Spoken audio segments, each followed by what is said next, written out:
الحمد للہ وحدہ والصلاة والسلام علی من لا نبی بعد اما بعد تبارک الذی پارہ اللہ کے فضل و کرم سے آج پڑھا گیا ہے۔ آج اسی کا خلاصہ عرض کریں گے۔ سورۃ ملک مکی ہے، 2 رکوع ہیں اور اس میں 30 آیات ہیں۔ اس سورت کا نام پہلی آیت کے فکر بیدہ الملک سے ماخوذ ہے۔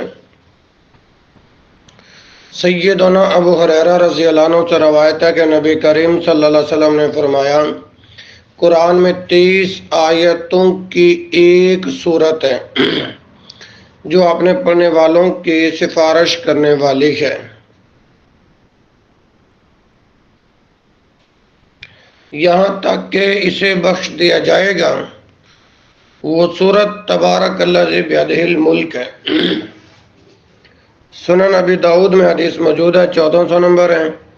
سنن الترمذی میں 2891 نمبر ہے، اور سنن ابن ماجہ کے اندر 3786 نمبر ہے۔ یہ سورت مکہ معظمہ میں نازل ہونے والی ابتدائی صورتوں میں سے ہے۔ اس دور میں نازل ہونے والی صورتوں کی خصوصیت یہ ہے کہ وہ اسلام کی ساری تعلیمات اور رسول اللہ صلی اللہ علیہ وسلم کے مقصد بعثت کو پیش کرتی ہیں، مگر تفصیل کے ساتھ نہیں بلکہ اختصار کے ساتھ۔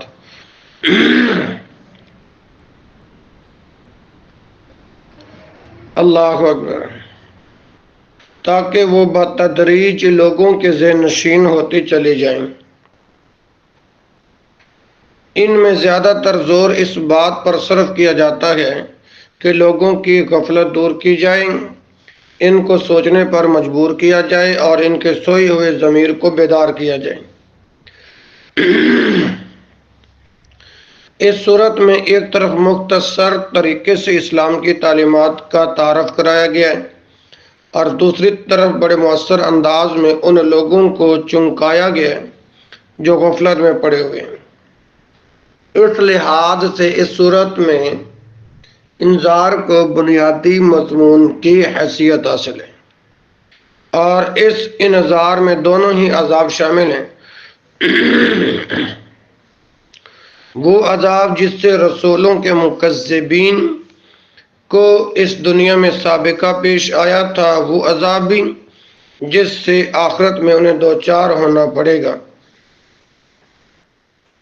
اس میں آفاقی دلائل کو بطور شواہد پیش کیا گیا، یعنی مشاہدہ کائنات سے خالق کی جو صفات سامنے آتی ہیں، ان سے ثابت ہوتا ہے کہ یہ دنیا ایک دن اپنے انتہا کو پہنچے گی۔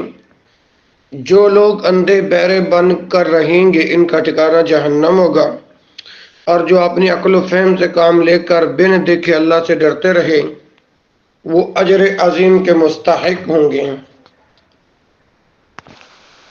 اللہ اکبر۔ اللہ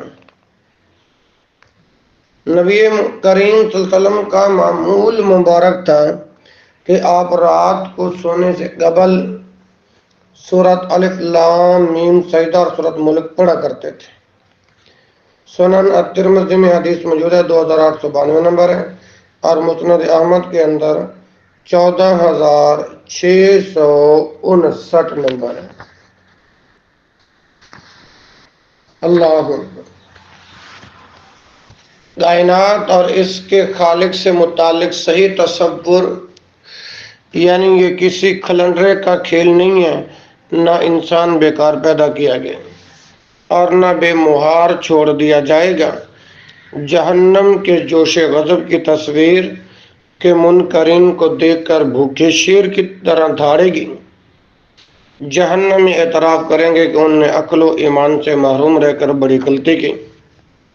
عقل سے کام لینے والے اور رب پر غیب میں ایمان لانے والوں کے مسرت امیز صلے کا بیان، منکرین کے لیے تحدید اور مومنین کے لیے تبشیر، آثار زمین سے ربوبیت کا ثبوت، ربوبیت کے اہتمام کا تقاضا کہ انسان کو شتر بے مہار اور غیر مسئول باور نہ کیا جائے۔ کمزور انسان کا اپنی ہستی پر غرور کرنا بڑی ناروا حرکت ہے۔ غافلین کے لیے فضائی عذاب کی دھمکی، تاریخ سے سبق لینے کی ہدایت۔ ہر چیز اللہ کے سامنے سے تھمی ہوئی ہے، کوئی فوج خدائی حملے کا مقابلہ نہیں کر سکتی۔ گمراہی کی اصل وجہ خواہشات نفس کی غلامی ہے۔ منکرین کا سفیہانہ معارضہ کے عذاب کب آ رکھا ہے؟ پانی جو ضمانت حیات ہے، اگر اللہ تعالیٰ اسے غائب کر دے تو کیا کر لو گے؟ ایک قریب الفہم استدلال۔ بسم اللہ الرحمن الرحیم۔ تبارک الذی بیدہ الملک وہو علی کل شیء قدیر، الذی خلق الموت والحیاۃ لیبلوکم ایکم احسن عملا وهو العزیز الغفور، الذی خلق سبع سماوات طباقا ما تری فی خلق الرحمن من تفاوت فارجع البصر هل تری من فطور۔ توجہ میری طرف رہے ماشاءاللہ۔ بابرکت ہے وہ ذات جس کے ہاتھ میں کائنات کی بادشاہت ہے، وَهُوَ عَلَى كُلِّ شَيْءٍ قدیر، ہر چیز پر اس کا اختیار ہے۔ الذی خلق الموت والحیات، جس نے زندگی و موت کو پیدا کیا، لیبلوکم ایکم احسن عملا، تاکہ تم لوگوں کو آزما کر دیکھیں کہ تم میں سے کون بہتر عمل کرنے والا ہے۔ انسان کو احساس دلایا گیا ہے کہ وہ جس کائنات میں رہتا ہے وہ ایک انتہائی منظم اور محکم سلطنت ہے، جس میں کوئی عیب، نقص یا خلل تلاش بسیار کے باوجود نہیں پایا جا سکتا۔ آسمان زیریں کو دیکھو، جسے خالق کائنات نے ستاروں کے کمکموں سے سجایا ہے، جن سے تم رہنمائی بھی حاصل کرتے ہو اور شیاطین پر سنگ باری بھی کی جاتی ہے۔ اتنی زبردست اور محکم سلطنت اور موت و زندگی کے اس حکیمانہ نظام میں خود انسان بے مقصد پیدا نہیں کیا گیا، بلکہ اسے یہاں امتحان کے لیے بھیجا گیا۔ امتحان کا لازمی نتیجہ ہے کہ جزا و سزا کا دن آئے، جس میں نیکوکار اپنی نیکیوں کا صحیح صلہ پائیں اور بدکار اپنی بدیوں کی سزا بھگتیں۔ اس امتحان میں انسان اپنے حسن عمل ہی سے کامیاب ہو سکتا ہے۔ آیت نمبر 6 تا 11 کے اندر کفر کے ہولناک نتائج بیان کیے گئے جو آخرت میں نکلنے والے ہیں۔ اللہ نے نبی کریم صلی اللہ علیہ وسلم کے ذریعے تمہیں اس دنیا میں خبردار کر دیا ہے۔ اب اگر یہاں تم ان کی بات مان کر اپنا رویہ درست نہ کرو گے تو آخرت میں تمہیں خود اعتراف کرنا پڑے گا کہ جو سزا تمہیں دی جا رہی ہے فی الواقع تم اس کے حقدار ہو، اور فی الواقع تم اس کے مستحق ہو۔ جہنم مجرموں کو دیکھ کر رسیاں توڑائے گی۔ آیات نمبر 12 تا 14 کے اندر ان لوگوں کے اجر و ثواب کا بیان جو اس دنیا میں اپنے رب سے ڈرتے رہیں گے۔ ان کو یہ اطمینان دہانی کرائی گئی ہے کہ ان کی ہر نیکی اللہ تعالیٰ کے علم میں ہے اور وہ ہر نیکی کا صلہ دے گا۔ ان الذین یخشون ربهم بالغیب لهم مغفرۃ واجر کبیر۔ اللہ تعالیٰ خالق بھی ہے اور لطیف و خبیر بھی۔ خالق اپنی مخلوق سے بے خبر نہیں ہے۔ اللہ اکبر۔ وہ تمہاری کھلی اور چھپی حتیٰ کہ دل کی دھڑکن اور اس کے خیالات تک سے واقف ہے۔ الا یعلم من خلق وهو اللطیف الخبیر۔ اللہ اکبر اللہ۔ لہذا اخلاق کی صحیح بنیاد یہ ہے کہ انسان اسے ان دیکھیں، مالک کائنات کے بعض پرس سے ڈر کر برائی سے بچیں۔ دنیا میں بے شک اس کی نیکی کا فائدہ اسے نہ ہو، لیکن قیامت کے دن ایسا نہیں ہوگا۔ اس لیے جو لوگ یہ طرز عمل اختیار کریں گے وہی آخرت میں مغفرت اور اجر عظیم کے مستحق ہوں گے۔ اللہ اکبر۔ آیات نمبر 15 تا 18 کے اندر ان کھلی حقیقتوں کے متعلق سوچنے کی طرف توجہ دلائی گئی ہے جنہیں عام حالات میں کوئی خاص اہمیت نہیں دی جاتی۔ وہ یہ ہے کہ اس زمین کو دیکھو جس سے تمہیں رزق حاصل ہو رہا ہے، جس پر تم اطمینان سے چل پھر رہے ہو، اللہ کے حکم ہی سے تمہارے تابع ہے۔ وہ جب چاہے اسے تمہارے نیچے سے کھینچ سکتا ہے۔ زلزلہ یا طوفان، زبردست طوفان لا کر تمہیں آنن فامن پیوندے خاک کر سکتے ہیں۔ تاریخ میں کتنی ہی ایسی عبرت انگیز مثالیں تمہارے سامنے موجود ہیں۔ وَلَقَدْ كَذَّبَ الَّذِينَ مِن قَبْلِهِمْ فَكَيْفَ كَانَ نَكِيرِ۔ آیات نمبر 19 تا 24 کے اندر اپنے اوپر پر پھیلا کر اڑنے والے پرندوں کو دیکھو کا ذکر ہے، جنہیں اللہ ہی نے فضا میں تھام رکھے۔ ما یمسکہن الا الرحمن۔ اپنے تمام وسائل رزق کو دیکھو جنہیں اللہ نے تمہارے لیے مہیا کر رکھے۔ وہ انہیں بند بھی کر سکتا ہے، تم دماغ و دل سے سوچتے نہیں، آنکھوں سے دیکھتے نہیں، اسی لیے حقیقت کو قبول نہیں کر پا رہے۔ وہ لوگ کیسے منزل پر پہنچ سکتے ہیں جنہوں نے اپنے نفس کی غلامی اختیار کر رکھی ہے؟ منزل پر تو وہی پہنچ سکتے ہیں جو سیدھی راہ اختیار کریں گے۔ اللہ تعالیٰ نے دیکھنے، سننے، سوچنے اور سمجھنے کی جو صلاحیتیں عطا کر رکھی، ان کا صحیح استعمال یہ کہ انہیں حق کی پہچان کے لیے کام میں لاؤ۔ مگر افسوس کہ شکر گزار لوگ بہت کم ہوتے ہیں۔ قلیلا ما تشکرون قل هو الذی ذرأکم فی الارض والیہ تحشرون وقیل ھذا الذی کنتم بہ تدعون۔ آیات نمبر 25 تا 27 کے اندر یہ بیان کیا گیا ہے کہ آخر تمہیں اپنے رب کے سامنے حاضر ہونے، معاندین استہزان پوچھتے ہیں، اگر تم سچے ہو تو بتاؤ وہ وعدہ کب پورا ہوگا؟ اے نبی آپ فرما دیجئے اس کا علم تو اللہ کے پاس ہے، میرا کام صرف تمہیں ڈرانا ہے، عذاب لانا یا اس کا وقت بتانا نہیں۔ جب وہ اپنے وقت پر آ گیا تو تمہارے ہوش گم ہو جائیں گے۔ اس وقت تمہیں بتایا جائے گا کہ یہی ہے وہ چیز جس کے آنے کی جلدی تم مچاتے رہے ہو۔ وَقِيلَ هَذَا الَّذِي كُنْتُمْ بِهِ تَدَّعُونَ۔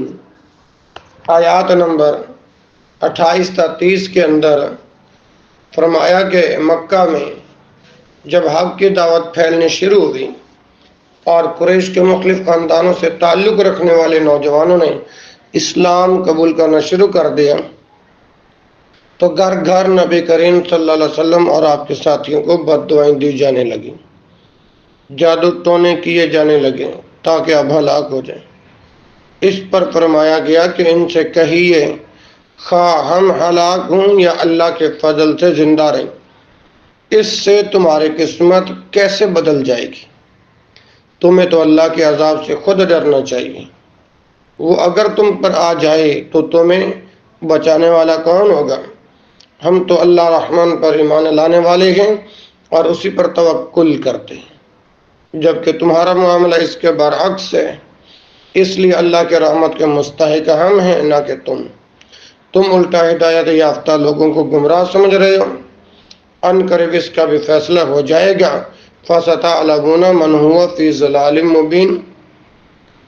آخر میں لوگوں کے سامنے سوچ کے دروازے کھولنے کی غرض سے ایک سوال رکھ دیا گیا ہے کہ عرب کے صحراؤں اور پہاڑی علاقوں میں جہاں تمہاری زندگی کا سارا انحصار اسی پانی پر ہے جو کسی جگہ زمین سے نکل آیا، وہاں اگر یہ پانی اتر کر غائب ہو جائے تو اللہ کے سوا کون تمہیں آب حیات لا کر دے سکتا ہے؟ قل ارائیتم ان اصبح ماؤکم غورا فمن یأتیکم بماء معین۔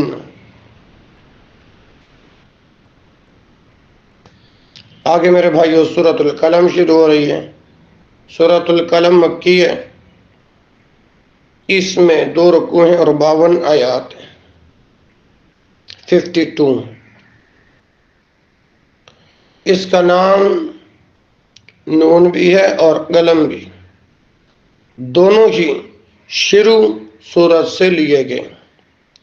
پچھلی سورت کے آخر میں منکرین کو دھمکایا گیا تھا، فَمَن يُجِيرُ الْكَافِرِينَ مِنْ عَذَابٍ أَلِيمٍ، کافروں کو عذاب علیم سے کون بچانے والا ہے؟ اس صورت میں اسی مضمون کی تائید میں منکرین کے سرغنی کے لیے عذاب علیم کے استحقاق کو اس کے کردار کے سانچے میں پیش کیا گیا۔ باغ والوں کا قصہ بھی اسی غرض سے بیان ہوا کہ آج جو امن اور اطمینان تمہیں نصیب ہے اس سے دھوکے میں نہ رہو کہ اب تمہارے عیش میں کوئی رخنہ پیدا ہو ہی نہیں سکتا۔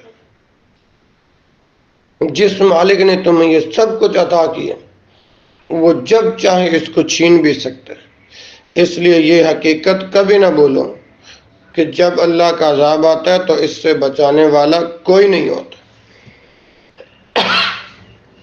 یہ قلم، یہ سورہ قلم گزشتہ سورہ ملک کا مسنگ ہے۔ دونوں کے عمود میں کوئی اصولی فرق نہیں، صرف طرز بیان، نہج استدلال اور لب و لہجہ میں فرق ہے۔ اس میں 3 مضامین بیان ہوئے: مخالفین کے اعتراضات کا جواب، ان کو تنبیہ و نصیحت، اور رسول اللہ صلی اللہ علیہ وسلم کو صبر استقامت کی تلقین۔ جس طرح سابقہ صورت میں قریش کو عذاب اور قیامت سے ڈرایا گیا ہے، اسی طرح اس صورت میں بھی ان کو عذاب و قیامت سے ڈرایا گیا، لیکن یہاں لب و لہجہ میں جلالی رنگ زیادہ غالب ہے۔ اس میں مکذبین قیامت کی اس فاسدانہ ذہنیت پر ضرب لگائی ہے کہ یہ سمجھتے ہیں کہ جس طرح کا آرام ہمیں دنیا میں ملے، اگر بالفرض قیامت آ بھی گئی تو ہمیں وہاں بھی ایسا ہی آرام ملے گا، بلکہ اس سے بھی بڑھ کر۔ فرمایا کہ یہ بھول جاؤ کہ دنیا ہی کی طرح آخرت میں بھی ہم مومنوں اور مجرموں کو ایک ہی طرح رکھیں گے۔ مسلم و منکر ایک جیسے انجام سے بہرحال دوچار نہیں ہوں گے، ہم ایسے بے انصاف نہیں ہیں۔ آخر میں نبی کریم صلی اللہ علیہ وسلم کو تسلی دی گئی ہے کہ منکرین کے روش سے غم زدہ نہ ہوں، قیامت کو دیکھتے ہی ان کا دم قطع ہو جائے گا۔ یہ لوگ اللہ کے استدراج کے پھندے میں پھنس چکے ہیں۔ اللہ کی تدبیر نہایت محکم ہوتی ہے، آپ صبر کے ساتھ اپنے رب کے فیصلے کا انتظار کیجئے اور مچھلی والے سیدنا یونس علیہ السلام کی طرح اجلت کا مظاہرہ نہ کریں، جنہیں بعد میں اس وجہ سے ایک سخت امتحان سے دوچار ہونا پڑا تھا۔ وَلَا تَكُنْ كَصَاحِبِ الْحُوتِ إِذْ نَادَىٰ وَهُوَ مَكْظُومٌ۔ آئیے سورہ قلم کی آیت نمبر 1 تا 9 پڑھتے، 1 تا 9 کو دیکھیے۔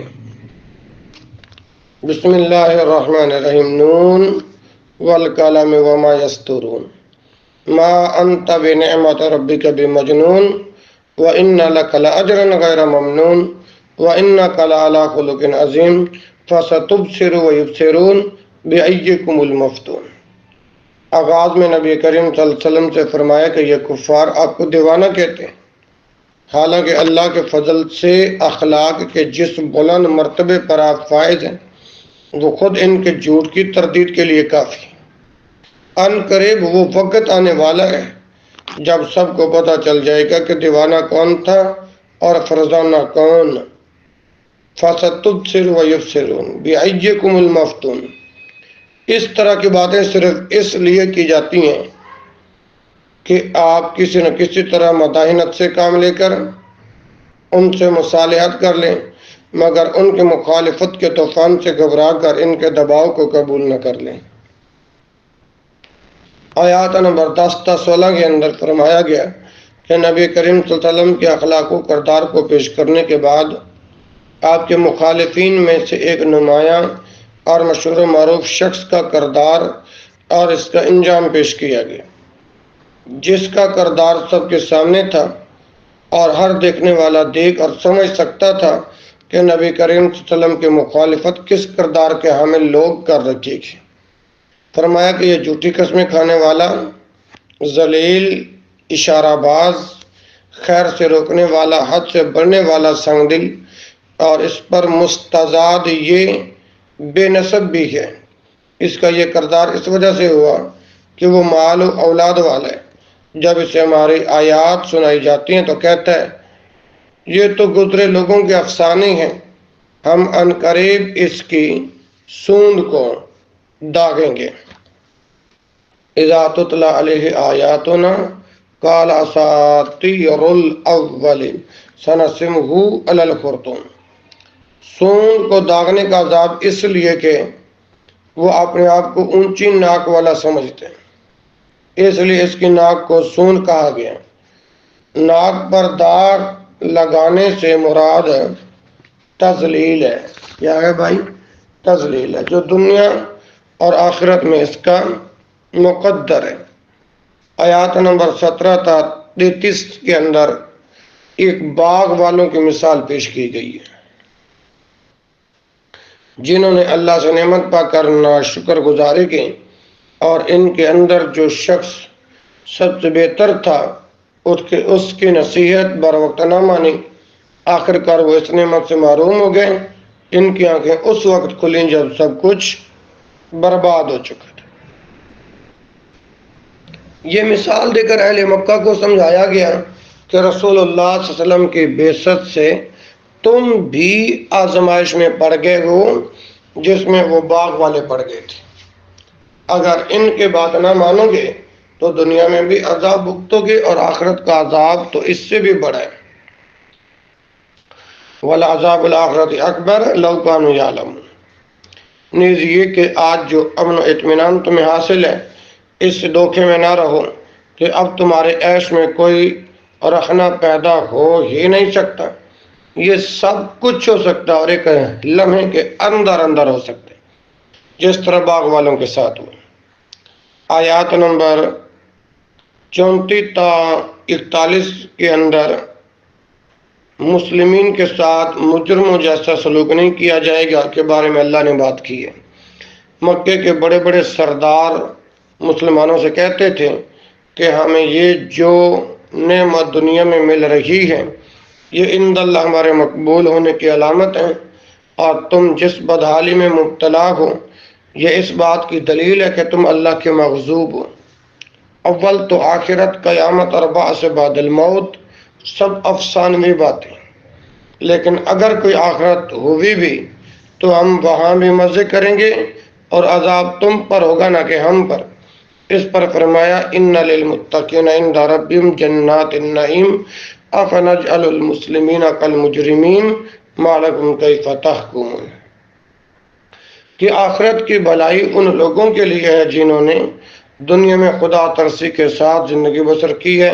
یہ بات سراسر عقل و انصاف کے خلاف ہے کہ اللہ تعالیٰ کے ہاں مجرموں اور مومنوں کے ساتھ ایک جیسا سلوک کیا جائے، اور یہ بات بھی کفار کی غلط فہمی ہے کہ ان کے ساتھ وہ معاملہ کیا جائے گا جو وہ اپنے لیے خود تجویز کرتے ہیں، حالانکہ انہیں اس کی کوئی ضمانت حاصل نہیں ہے۔ سَلْهُمْ أَيُّهُمْ بِذَلِكَ زَعِيمٌ۔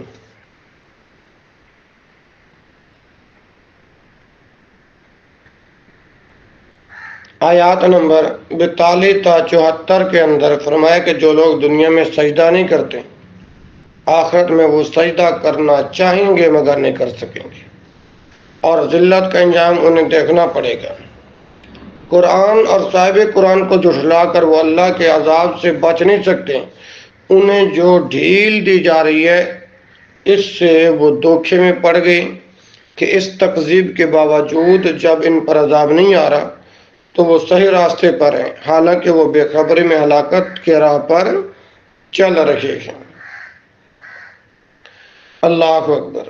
آیات نمبر 48 تا 52 کے اندر فرمایا کہ آخر میں نبی کریم صلی اللہ علیہ وسلم کو ہدایت فرمائی گئی ہے کہ اللہ کا فیصلہ آنے تک جو سختیاں تبلیغ دین کے راہ میں پیش آئیں ان کو صبر کے ساتھ برداشت کرتے چلے جائیں، اور اس طرح کا خود فیصلہ نہ کریں جس طرح سیدنا یونس علیہ السلام نے اللہ کے حکم آنے سے پہلے ہی کر لیا تھا، جس پر انہیں مبتلا مصیبت ہونا پڑا تھا۔ جب یہ کافر لوگ کلامی نصیحت سنتے ہیں تو آپ کو ایسی نظروں سے دیکھتے ہیں گویا آپ کے قدم اکھاڑ دیں گے، اور کہتے ہیں کہ یہ ضرور دیوانہ ہے، حالانکہ یہ تو سارے جہان والوں کے لیے ایک نصیحت ہے۔ لِيُزْلِقُونَكَ بِأَبْصَارِهِمْ لِيُزْلِقُونَكَ بِأَبْصَارِهِمْ۔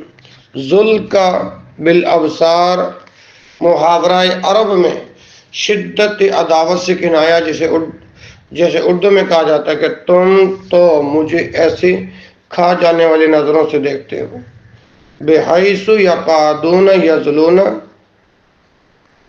قدمک او یعلقونک۔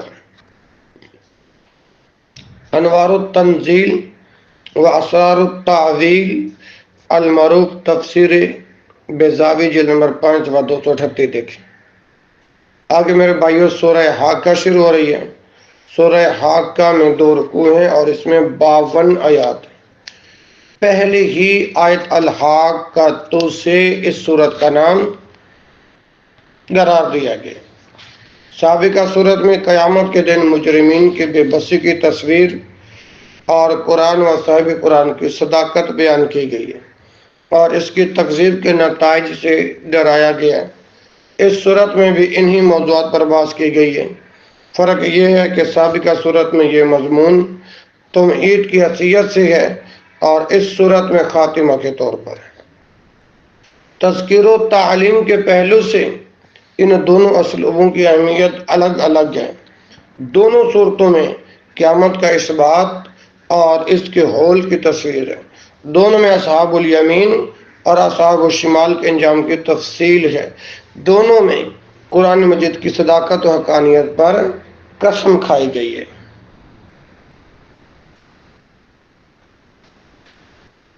سابقہ سورہ قلم کا بنیادی مضمون اسبات قیامت و عذاب قیامت، اسبات قیامت و عذاب قیامت اور صداقت قرآن اور صاحب قرآن تھا۔ یہی مضمون اس صورت کا بھی ہے، البتہ نہج استدلال دونوں میں الگ الگ ہے۔ اس کی ابتدائی 12 آیات میں تکذیب نبوت اور رسالت کے نتیجے میں عذاب اور قیامت کے اٹل ہونے پر رسولوں اور ان کی قوموں کی تاریخ کی گواہی پیش کی گئی ہے۔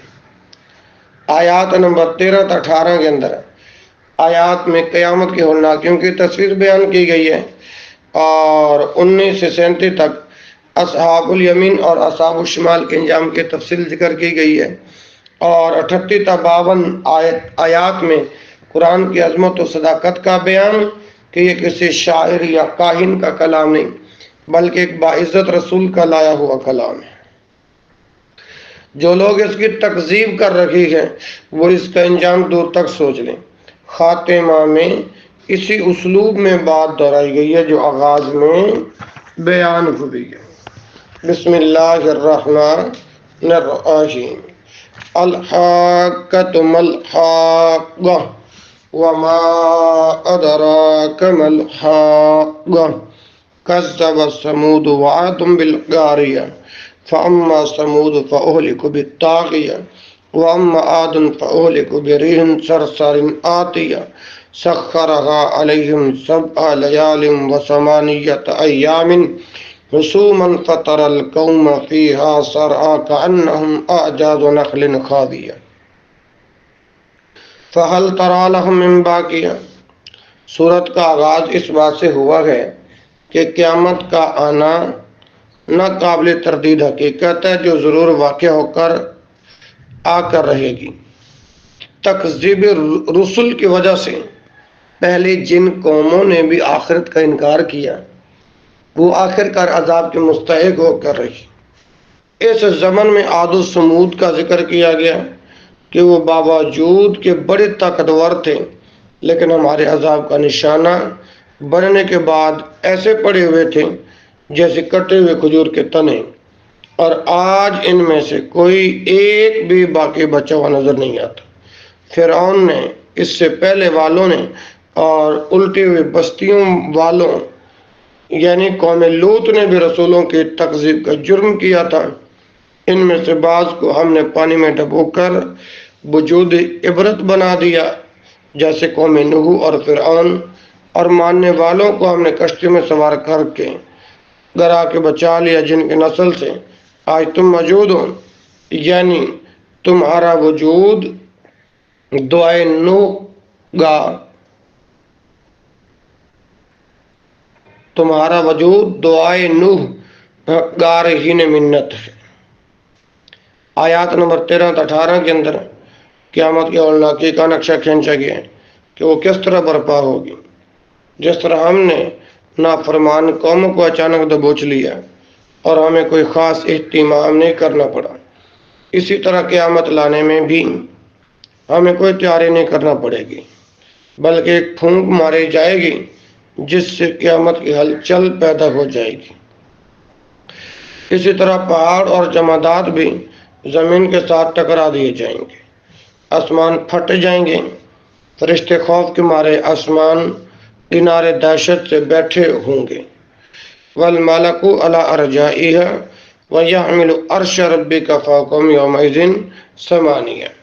آیات نمبر 18 تا 37 کے اندر اصل مقصد بیان کیا گیا ہے جس کے لیے اللہ تعالیٰ نے موجودہ زندگی کے بعد اخروی زندگی مقدر فرمائی ہے۔ اس میں بتایا گیا ہے کہ اس روز تمام انسان اپنے رب کی عدالت میں پیش ہوں گے، ان کا کوئی راز چھپا نہیں رہے گا، ہر ایک کا نام اعمال اس کے ہاتھ میں ہوگا۔ صالح لوگوں کو اعمال نامہ دائیں ہاتھ میں دیا جائے گا جس سے وہ خوشی سے سب کو دکھاتے پھریں گے۔ فَيَقُولُ هَاؤُمُ اقْرَءُوا کِتَابِیَهْ، اور انہیں جنت کی ابدی نعمتوں میں داخل کر دیا جائے گا جبکہ مجرمین کو بائیں ہاتھ میں نام اعمال دیا جائے گا اور ذلت کے مارے منہ چھپاتے پھریں گے۔ فَيَقُولُ يَا لَيْتَنِي لَمْ أُوتَ کتابیہ، انہیں جہنم کے ابدی عذاب میں دھکیل دیا جائے گا۔ آیات نمبر 38 تا 52 کے اندر فرمایا کہ کفار مکہ کو خطاب کرتے ہوئے فرمایا گیا کہ تم اس قرآن کو ایک شاعر اور کاہن کا کلام کہتے ہو، حالانکہ یہ اللہ کا نازل کردہ کلام ہے جو ایک معزز رسول کے زبان سے ادا ہو رکھا ہے، جو اس میں اپنی طرف سے ایک لفظ بھی بڑھانے یا گھٹانے کے روادار نہیں ہے۔ اگر آپ ایسا کر دیں تو ہم آپ کے شاہ رگ پوری قوت کے ساتھ گاٹ دیں۔ وَلَوْ تَقَوَّلَ عَلَيْنَا بَعْضَ الْأَقَاوِيلِ لَأَخَذْنَا مِنْهُ بِالْيَمِينِ ثُمَّ لَقَطَعْنَا مِنْهُ الْوَتِينَ۔ اس کے باوجود اسے کوئی جھٹلائے تو اسے آخرکار پچھتانا پڑے گا، انہیں ہمارے عذاب سے بچانے والا کون ہوگا؟ ہم مکذبین کو اچھی طرح جانتے ہیں، وہ ہمارے علم اور پہنچ سے ہرگز باہر نہیں ہے۔ فَمَا مِنْكُمْ مِنْ أَحَدٍ عَنْهُ حَاجِزِينَ۔ قرآن ایک نصیحت اور ذکر ہے متقین کے لیے، وَإِنَّا لَتَذْكِرَةٌ لِّلْمُتَّقِينَ۔ اس میں نبی کریم صلی اللہ علیہ وسلم کو تسلی دی گئی ہے کہ اگر ناقدرے لوگ اس کی قدر نہیں کرتے تو دل برداشتہ نہ، آخر اس کی قدر کرنے والے بھی تو ہیں۔ اسی طرح یہ قرآن کافروں کے لیے موجب حسرت بنے گا، وَإِنَّهُ لَحَسْرَةٌ عَلَى الْكَافِرِينَ۔ یہ کوئی ہوائی بات نہیں بلکہ ایک حق یقینی ہے وَإِنَّهُ لَحَقُّ الْيَقِينِ۔ نبی کریم صلی اللہ علیہ وسلم کو تسلی دی جا رہی ہے کہ جو جھٹلا رہے ہیں ان کی روش سے بد دل نہ ہوں، بلکہ صبر و انتظار اور اپنے رب عظیم کے نام کی تسبیح کریں۔ فَسَبِّحْ بِاسْمِ رَبِّكَ الْعَظِيمِ۔ محترم بھائی، آگے سورۃ المعارج شروع ہو رہی ہے۔ سورہ معارج مکی ہے، اس میں 2 رکوع ہیں اور 44 آیات۔ اس سورت کا نام تیسری آیت من اللہ ذی المعارج سے ماخوذ ہے۔ پچھلی صورت میں مکذبین، پچھلی صورت میں قیامت کی تکذیب کرنے والوں کے سامنے گزشتہ قوموں کی تاریخ رکھ دی گئی تھی، ساتھ ہی روز معاشر کے اور ناکیوں کا تذکرہ ہوا۔ یہی مضمون اس صورت میں اسی اسلوب اور انداز میں بیان ہوا ہے۔ اس میں بھی منکرین کو تنبیہ کی گئی ہے کہ عذاب الہی کا مذاق اڑاتے ہیں اور اس کے لیے جلدی مچاتے ہیں، وہ جب آئے گی تو ان کی آنکھیں کھل جائیں گی۔ یہ صورت گزشتہ سورہ حاقہ کے جڑواں ہے۔ دونوں کی عمود میں بنیادی طور پر کوئی فرق نہیں۔ انذار عذاب و قیامت جس طرح سابقہ صورت کا موضوع ہے، اسی طرح اس کا بھی موضوع ہے۔ دونوں کے ظاہری اسلوب میں بھی بڑی مشابہت ہے۔ جس طرح سابقہ صورت میں اسبات، جزا و سزا پر وسط صورت میں قسم کھائی گئی ہے، اسی طرح اس صورت کے وسط میں بھی اسی نوعیت کی قسم ہے۔ خاص پہلو اس کا یہ ہے کہ اس میں ان متمردین کو تنبیہ کی گئی ہے جو عذاب و قیامت کا مذاق اڑاتے ہیں اور ان کے جلدی مچائے ہوئے تھے۔ ان کے رویے پر نبی کریم صلی اللہ علیہ وسلم کو صبر کی تلقین کی گئی ہے کہ یہ بہت ہی تنگ ظرف اور تھڑولے لوگ ہیں، تنگ ظرف اور تھڑولے لوگ ہیں۔ اس وقت اللہ تعالیٰ نے ان کو جو ڈھیل دی تو ان کے پاؤں زمین پر نہیں پٹے۔ آخر درآ اگر ذرا آفت آ جائے تو ساری چوکڑیاں بھول جائیں گی، آپ ان سے درگزر فرمائیے۔ سمجھ آئی کہ نہیں؟ ان کے فیصلے کا وقت آیا ہی چاہتا ہے۔ جب وہ وقت آ جائے گا تب انہیں اندازہ ہوگا کہ جس چیز کے لیے جلدی مچائے ہوئے تھے وہ کیسی ہولناک چیز نکلی۔ اس میں ان کفار کو تنبیہ اور نصیحت کی گئی ہے جو قیامت، آخرت، جنت اور دوزخ کی خبروں کا مذاق اڑاتے پھرتے تھے اور رسول اللہ صلی اللہ علیہ وسلم کو چیلنج دیتے تھے کہ اگر تم سچے ہو اور تمہیں جھٹلا کر ہم عذاب کے مستحق ہو چکے ہیں تو لے آؤ وہ قیامت جس سے تم ہمیں ڈراتے ہو۔ اس صورت کی ساری تقریر اسی چیلنج کے جواب میں ہے۔ بسم اللہ الرحمن الرحیم۔ سأل سائل بعذاب واقع للکافرین لیس لہ من دافع من اللہ ذی المعارج تعرج الملائکۃ والروح الیہ فی یوم کان مقدارہ 50,000 سنہ فاصبر صبرا جمیلا انہم یرونہ بعیدا۔ میرے بھائیو، اب ذرا توجہ کرنا، بڑی اہم بات رب العالمین نے اس صورت میں بیان فرمائی ہے۔ سأل سائل بعذاب واقع، ابتدا میں فرمایا کہ مانگنے والا عذاب مانگتا ہے۔ للکافرین لیس لہ من دافع، جو منکروں پر ضرور واقع ہو کر رہے گا، اسے کوئی روک نہ سکے گا اور وہ اپنے وقت پر ہی آئے گا، لہذا آپ ان کے جلد بازی سے پریشان نہ ہوں۔ اور قیامت جس کے لیے یہ لوگ اتنی جلدی مچا رہے ہیں، اسے اتنا سہل نہ سمجھ لیں کہ وہ بڑی سخت چیز ہے۔ وہ جسے دور کی چیز سمجھتے ہیں وہ بہت قریب ہے۔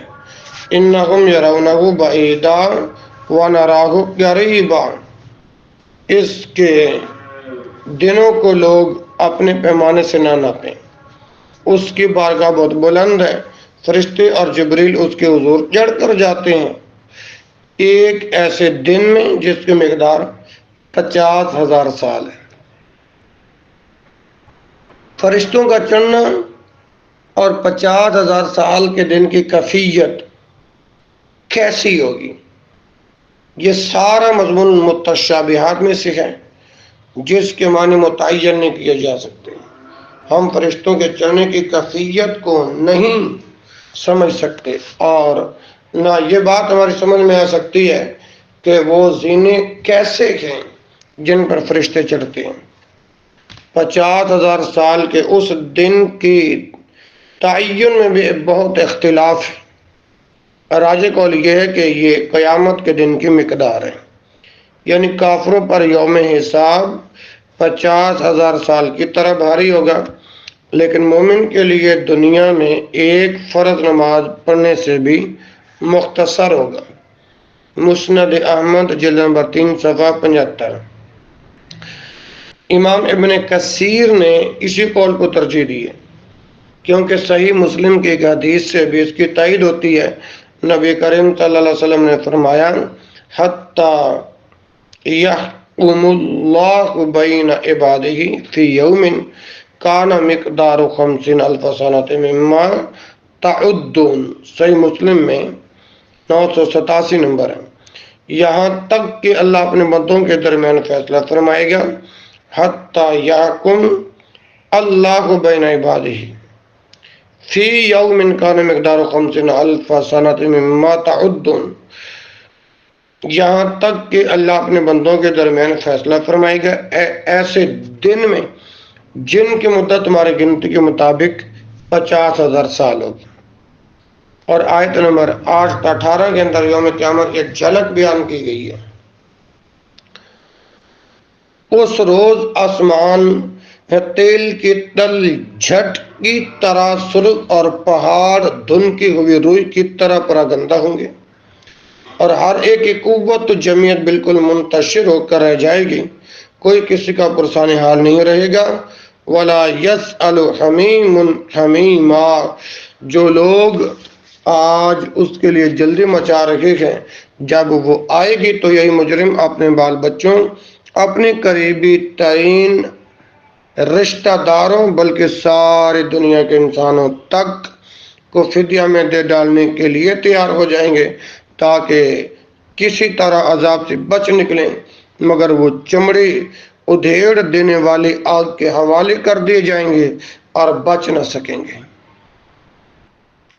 آیات نمبر 19 تا 35 کے اندر اس حقیقت کا اظہار کہ لوگوں کا عام حال یہ ہے کہ ذرا سی اللہ کی گرفت میں آئے تو وبیلہ شروع کر دیا، اگر ڈھیل مل جائے تو اس کے شکر گزار بننے کے بجائے اطراتے اور تکبر کرتے ہیں۔ ان الانسان خلق ہلوعا اذا مسہ الشر جزوعا واذا مسہ الخیر منوعا۔ یاد رکھیں کہ اس روز انسانوں کی قسمت کا فیصلہ ان کے عقیدے اور اخلاق و اعمال کی بنیاد پر کیا جائے گا۔ جن لوگوں نے دنیا میں حق سے منہ موڑا، مال کو بچا کے رکھا، وہ جہنم کے مستحق ہوں گے، اور جنہوں نے یہاں اللہ کے عذاب کو حق جانا، آخرت کو مانا، نماز کی پابندی کی، اپنے مال سے اللہ کے محتاج بندوں کا حق ادا کیا، بدکاری اور خیانت سے اپنا دامن پاک رکھا، عہد و پیمان اور قول و قرار کا پاس کیا، اور گواہی میں راست بازی پر قائم رہے، وہ لوگ جنت میں عزت کی جگہ پائیں گے۔ اولئک فی جنات مکرمون۔ میرے پیارے بھائیوں، آیات نمبر 36 تا 44 کے اندر حکم دیا گیا کہ آخر میں نبی کریم صلی اللہ علیہ وسلم کا مذاق اڑانے والے کفار کو خبردار کیا گیا کہ اگر تم نہ مانو گے تو اللہ تعالیٰ تمہاری جگہ کسی اور کو لے آئے گا، اور رسول اللہ صلی اللہ علیہ وسلم کو تلقین کی گئی ہے کہ ان کے تمسخر کی پرواہ نہ کریں، یہ اگر قیامت ہی کی ذلت دیکھنے پر مصر ہیں تو انہیں اپنے بیہودہ مشغولوں میں پڑے رہنے دیں، اپنا برا انجام یہ خود دیکھ لیں گے۔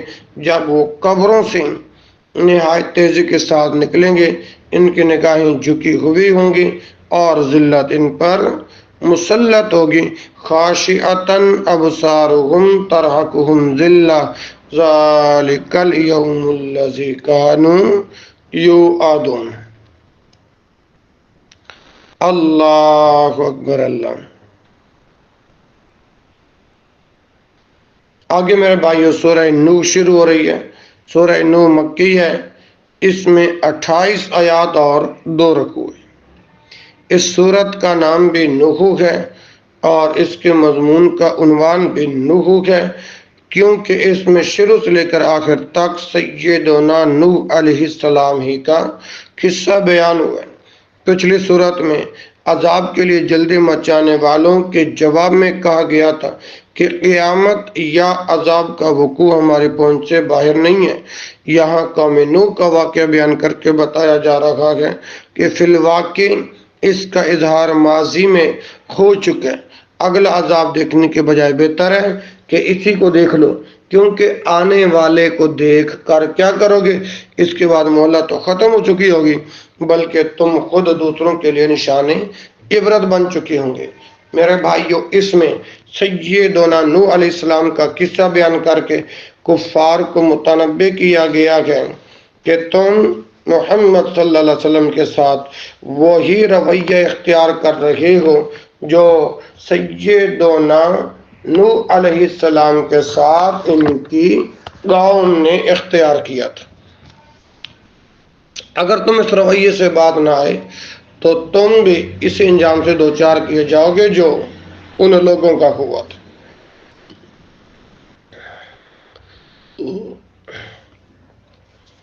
آگے میرے بھائیوں آئیے سورت کی طرف آتے ہیں. سورہ نوح کی آیت نمبر 120 کو دیکھیں. بسم اللہ الرحمن الرحیم. انا ارسلنا نوحا الی قومه ان انذر قومک من قبل ان یأتیہم عذاب علیم. قال یا قوم انی لکم نذیر مبین ان اعبدوا اللہ واتقوہ واطیعون یغفر لکم من ذنوبکم ویؤخرکم الی اجل مسمى ان اجل اللہ اذا جاء لا یؤخر لو کنتم تعلمون. سیدنا نوح علیہ السلام کے بعثت کا مقصد بتایا گیا ہے کہ انہوں نے اپنے قوم کو عذاب علیم سے ڈرایا اور ایک اللہ کی عبادت، اس کا تقوی اور اپنی بات ماننے کو راستہ نجات بتایا. یعنی انہوں نے بھی محمد صلی اللہ علیہ وسلم کی طرح اللہ عز و جل کی وحدانیت کی طرف ہی بلایا تھا.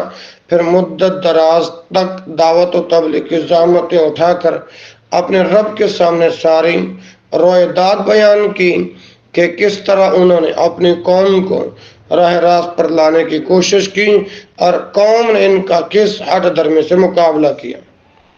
میرے بھائیوں، نوح علیہ السلام نے کہا، اے میرے رب، میں نے اپنی قوم کو شب و روز تیری طرف بلایا مگر میرے بلانے سے اور زیادہ بھاگے. میں نے جب بھی انہیں تیری مغفرت کی طرف بلایا انہوں نے کانوں میں انگلیاں ٹھونس لی اور اپنے کپڑے کو اوڑھ لیا اور اپنی روش پر اڑ گئے اور دل گڑا کے تکبر کیا. پھر میں نے کبھی انہیں بآواز بلند پکارا اور ان سے اعلانیہ بھی کہا اور چپکے چپکے بھی، اور میں نے یہی کہا کہ اپنے رب سے استغفار کرو، وہ بڑا غفار ہے. استغفار کی برکت سے وہ تم پر آسمان کو برستا ہوا چھوڑ دے گا اور تمہیں تسلسل کے ساتھ مال اور اولاد میں ترقی دے گا اور تمہیں ہرے بھرے باغات دے گا اور تمہارے لیے نہریں بنائے گا. آیات نمبر 21 تا 24 کے اندر سیدنا نوح علیہ السلام کو آخری گزارش کی گئی ہے، اور وہ کون سی ہے؟ توجہ ہے نا ماشاءاللہ کہ نوح علیہ السلام نے کہا، اے میرے رب، ان لوگوں نے میری بات رد کی اور ان مالداروں کی بات مانی جو مال و اولاد پا کر اور بدبخت بن گئے، اور ان لوگوں نے بڑا بکاری مکر کا جال پھیلایا. انہوں نے تاکید کی کہ اپنے معبودوں کو ہرگز نہ چھوڑنا اور نہ ود، سوا، یغوث، یعوق اور نصر کو بلانا۔ انہوں نے بہت سے لوگوں کو گمراہ کیا۔ الہی تو ان ظالموں کی گمراہی اور بڑھا۔ یہ لوگ اپنے خطاؤں کے سبب ڈبو دیے گئے، پھر جہنم میں پہنچا دیے گئے، اور انہوں نے اللہ کے سوا اپنا کوئی مددگار نہ پایا۔ اور نوح نے عرض کی، اے میرے پالنے والے، تو روئے زمین پر کسی کافر کو بسنے والا نہ چھوڑ۔ اگر تو انہیں چھوڑ دے گا تو یہ تیرے بندوں کو گمراہ کریں گے، اور ان کی جو اولاد ہوگی وہ بھی بڑی بدکار اور فاسق و گناہگار ہوگی۔ اے میرے رب تو مجھے اور میرے ماں باپ اور جو بھی ایماندار ہو کر میرے گھر میں آئے اور تمام مومن مردوں اور عورتوں کو معاف فرما دیں، اور ظالموں کی تباہی میں اضافہ فرما۔ سیدنا نوح علیہ السلام کی یہ دعا بے صبری کا مظاہرہ نہیں تھا، بلکہ صدیوں کی آزمائش کا نتیجہ تھا کہ مایوسی اس حد تک بڑھ چکی ہے کہ خیر و صلاح کا کوئی امکان باقی نہیں رہا۔ یہی رائے اللہ تعالیٰ کی تھی، جس کی طرف آیت نمبر 25 میں فرمایا گیا، مما خطیئاتہم اغرقوا فادخلوا نارا۔ یہ لوگ بسبب اپنے گناہوں کے ڈبو دیے گئے اور جہنم میں پہنچا دیے گئے۔ عذاب برزخ کا ثبوت، اپنی خطاؤں کے سبب وہ پہلے پانی میں ڈبو دیے گئے، پھر آگ میں جھونک دیے گئے۔ یعنی غرق ہونے کے ساتھ ان کا قصہ تمام نہیں ہو گیا، بلکہ مرنے کے بعد ان کی روحیں آگ کے عذاب میں مبتلا کر دی گئی۔ یہ بے آئینی ہی وہی معاملہ ہے جو فرعون اور اس کی قوم کے ساتھ کیا گیا، جیسے کہ سورہ مومن کی آیت نمبر 45 اور 46 میں بیان کیا گیا۔ یہ آیت بھی ان آیات میں سے ہے جس سے برزخ کا عذاب ثابت ہوتا ہے۔ یہ بالواسطہ تنبیہ منکرین کے لیے بھی ہے کہ اگر تم بھی اللہ کی پکڑ میں آ گئے تو تمہارے یہ معبود جن پر تم بھروسہ کیے بیٹھے ہو تمہاری کوئی مدد نہیں کریں گے۔ آگے میرے محترم بھائیوں، سورۃ الجن شروع ہو رہی ہے۔ سورہ جن مکی ہے، اس کے 2 رکوع ہیں اور 28 آیات ہیں۔ پہلی آیت کے فقرے نفر من الجن سے اس سورت کا نام ماخوذ ہے۔ پچھلی سورت میں منکرین قرآن کے سامنے صدیوں پہلے گزرنے والی مکذب قوم کی تکذیب اور اس کے انجام کا ذکر کیا۔ اب اس صورت میں ان کو غیرت دلائی جا رہی ہے کہ تم بھی قوم نوح کی طرح بڑے بد نصیب، پاپی، سنگ دل اور ہٹ دھرم ہو کہ جس قرآن کو تم سننے کے بجائے گانوں میں انگلیاں ٹھونس لیتے ہو، منہ نوچ لینے کو جھپٹتے اور دامن جھاڑ کے بھاگ کھڑے ہوتے ہیں۔ اسی کو سن کر جنوں کی ایک جماعت اس قدر اثر قبول کر لیتی ہے کہ وہ فوراً مسلمان ہو کر شرک سے نہ صرف توبہ کر لیتی ہے بلکہ توحید کے مبلغ بھی بن جاتی ہے۔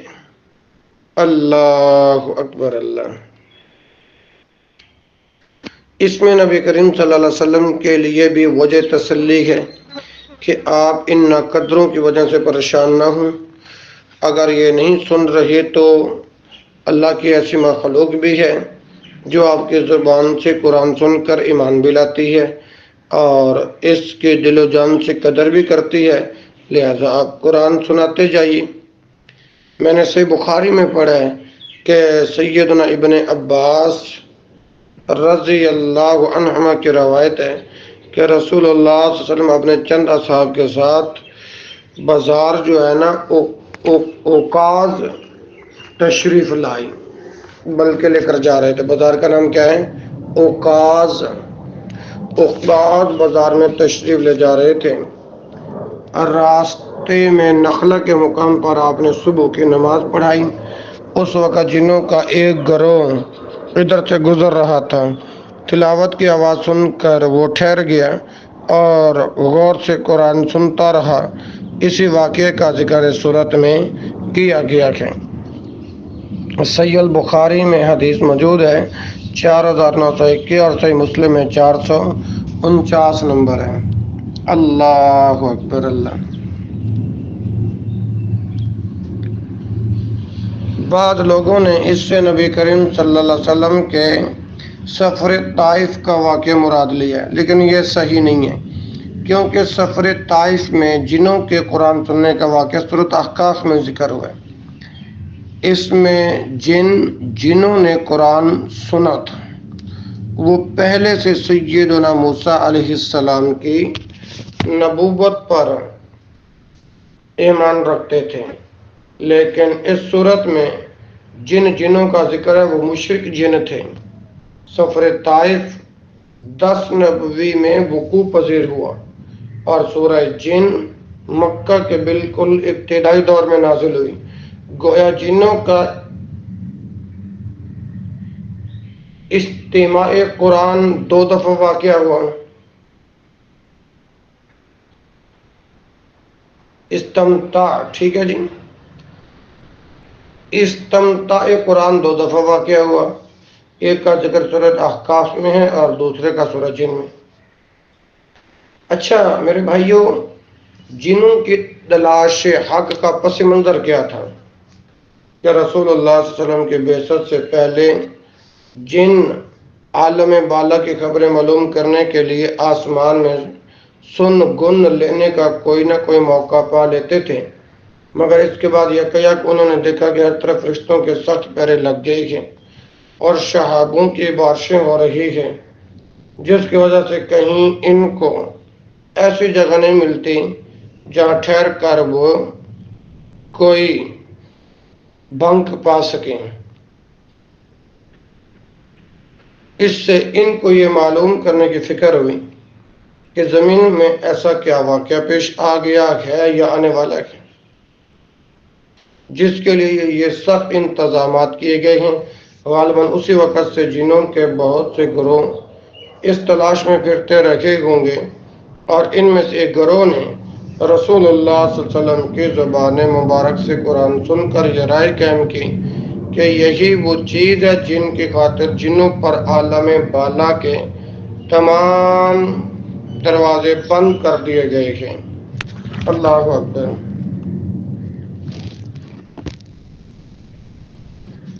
بسم اللہ الرحمن الرحیم۔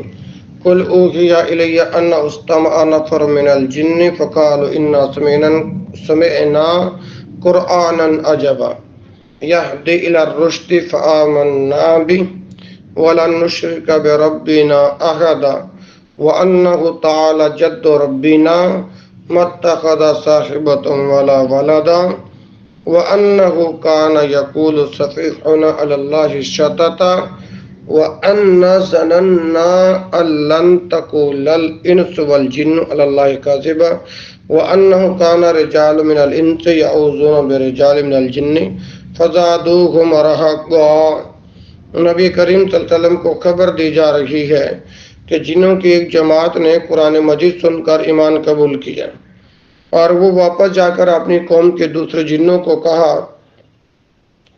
کہ انا سمعنا قرآنا عجبا، ہم نے عجیب قرآن سنے، یہدی الی الرشد، جو بھلائی کی راہ دکھاتا ہے، آمنا بہ، ہم تو اس پر ایمان بھی لا چکے ہیں، ولن نشرک بربنا احدا، اب ہم ہرگز کسی کو اپنے رب کا شریک نہ بنائیں گے۔ اس سے معلوم ہوتا ہے کہ جن اس وقت رسول اللہ صلی اللہ علیہ وسلم کو نظر نہیں آئے اور آپ کو یہ معلوم نہ تھا کہ وہ قرآن سن رہے ہیں۔ نہ جنہوں نے آپ سے ملاقات ہی کی یا اپنا تعارف کرایا، بلکہ بعد میں وحی کے ذریعے سے اللہ تعالیٰ نے آپ کو اس واقعہ کی خبر دی۔ صحیح بخاری میں حدیث ہے 449 نمبر ہے، سنن ترمذی میں 3323 نمبر ہے۔ جنہوں نے قرآن سے توحید کا سبق سیکھا اور بے شک ہمارے رب کی بڑی شان بلند ہے، اس نے کسی کو بیوی بنایا نہ بیٹا۔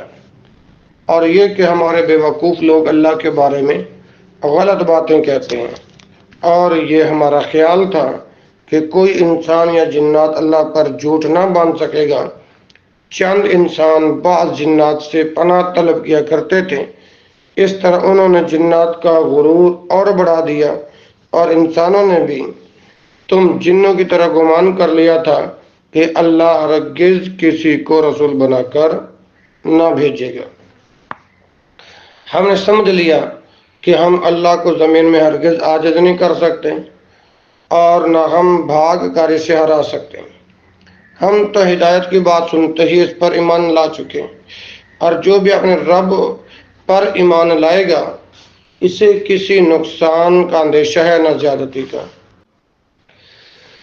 ہم میں بعض تو مسلمان ہیں اور بعض مشرک، پس جو فرما بردار ہو گئے انہوں نے تو راہ راست کا قصد کیا، اور جو ظالم ہیں وہ جہنم کا ایندھن بن گئے۔ آیت نمبر 16 تا 18 میں ارشاد ہوا کہ اگر لوگ شرک سے باز آ جائیں تو ہم ان پر انعامات کی برکھا برسا دیں گے، لیکن اگر وہ شرک ہی میں مبتلا رہیں تو سخت عذاب سے دوچار ہوں گے۔ اور یہ کہ اگر لوگ راہ راست پر سیدھے رہتے ہیں، سمجھ آئی کہ نہیں، تو یقیناً ہم انہیں بہت وافر پانی پلاتے ہیں تاکہ ہم اس میں انہیں آزما لیں، اور جو شخص اپنے رب کے ذکر سے منہ پھیرے گا تو اللہ اسے سخت عذاب میں مبتلا کر دے گا۔ یہی بات پچھلی صورت میں سیدنا نوح علیہ السلام کی زبانی بیان فرمائی گئی تھی، اور یہ کہ وَأَنَّ الْمَسَاجِدَ لِلَّهِ فَلَا تَدْعُوا مَعَ اللَّهِ أَحَدًا، اور یہ کہ مسجدیں صرف اللہ ہی کی ہیں، پس اللہ تعالیٰ کے ساتھ کسی اور کو نہ پکارو۔ آیت نمبر 19 تا 33 کے اندر کفار مکہ کو اس بات پر ملامت کی گئی کہ جب اللہ کا رسول تمہیں دعوت اللہ دیتا ہے تو تم اس کا گھراؤ کر لیتے ہو، حالانکہ رسول کا کام صرف اللہ کے پیغام پہنچانا ہے۔ حالانکہ رسول کا کام صرف اللہ کے پیغامات پہنچانا ہے، وہ کسی کو نفع و نقصان پہنچانے کا مدعی نہیں ہے۔ اب جو بھی اللہ اور اس کے رسول کی بات نہیں مانے گا اس کے لیے جہنم کی آگ ہے، جس میں ایسے لوگ ہمیشہ رہیں گے۔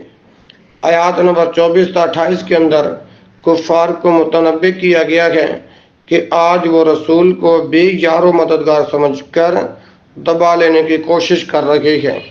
ان قریب ان کو پتہ چل جائے گا کہ کون بے یار و مددگار ہے، وہ وقت دور ہے یا قریب، اس کا رسول کو بھی علم نہیں ہے، مگر بہرحال اسے ضرور آنا ہے۔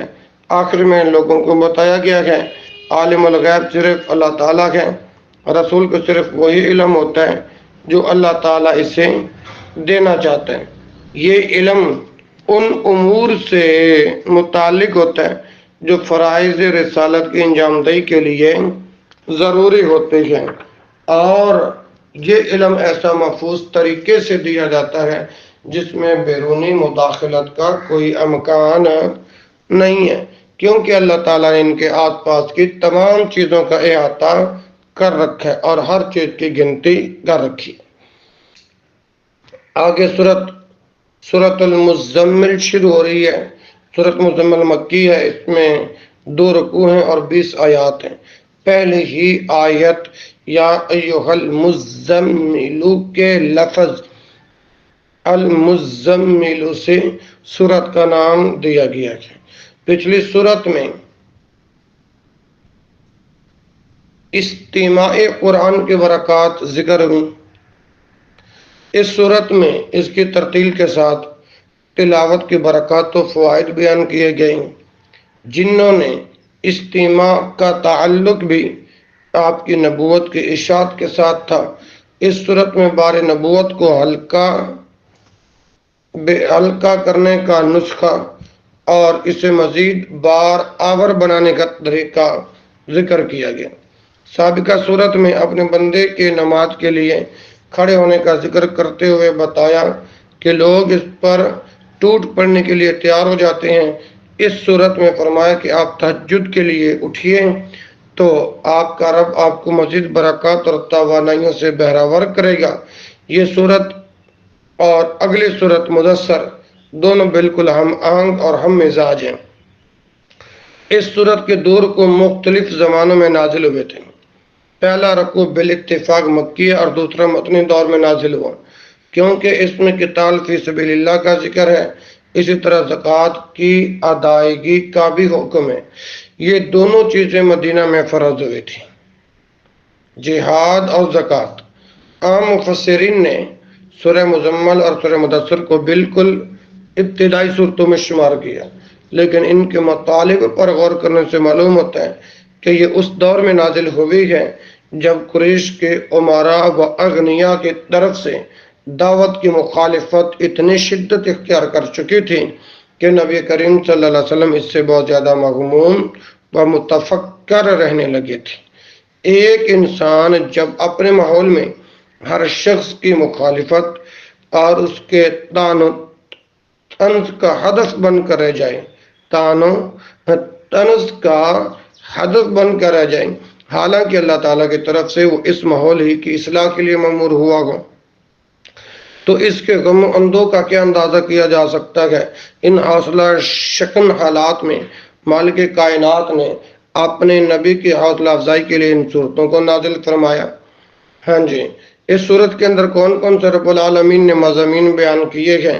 اقامت صلاۃ کی اہمیت، شب خیزی اور نماز تہجد کی فضیلت، ترتیل قرآن کا تقاضا، مبلغ کے لیے ہدایات ربانی، دشمنوں کی مخالفتوں اور اذیتوں پر صبر کی تلقین اور اس کے فوائد، تکذیب کرنے والوں کے ہولناک انجام کی ایک جھلک، زلزلہ قیامت کی دہشت ناکیاں۔ رب العالمین کو انسانوں کے معاملات میں تخفیف کا خیال ہے۔ اقامت الصلاۃ، ایتاء الزکوٰۃ اور انفاق فی سبیل اللہ کا بہترین بدلہ ملے گا۔ بسم اللہ الرحمن الرحیم۔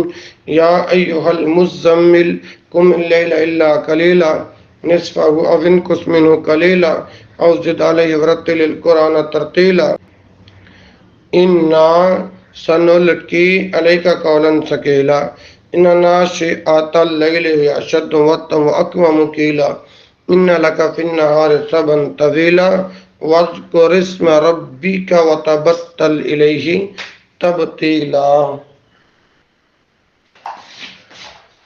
آیت نمبر 114 کے اندر یا ایہا المزمل قم اللیل الا قلیلا، ان آیات میں رسول اللہ صلی اللہ علیہ وسلم کو حکم دیا گیا ہے کہ جو عظیم کام آپ کو سونپا گیا ہے اس کی ذمہ داریاں سنبھالنے کے لیے اپنے آپ کو تیار کریں، اور اس کی عملی صورت یہ بتائی گئی کہ رات کو اٹھ کر آدھی رات تک یا اس سے کم یا زیادہ وقت تک نماز تہجد ادا کریں۔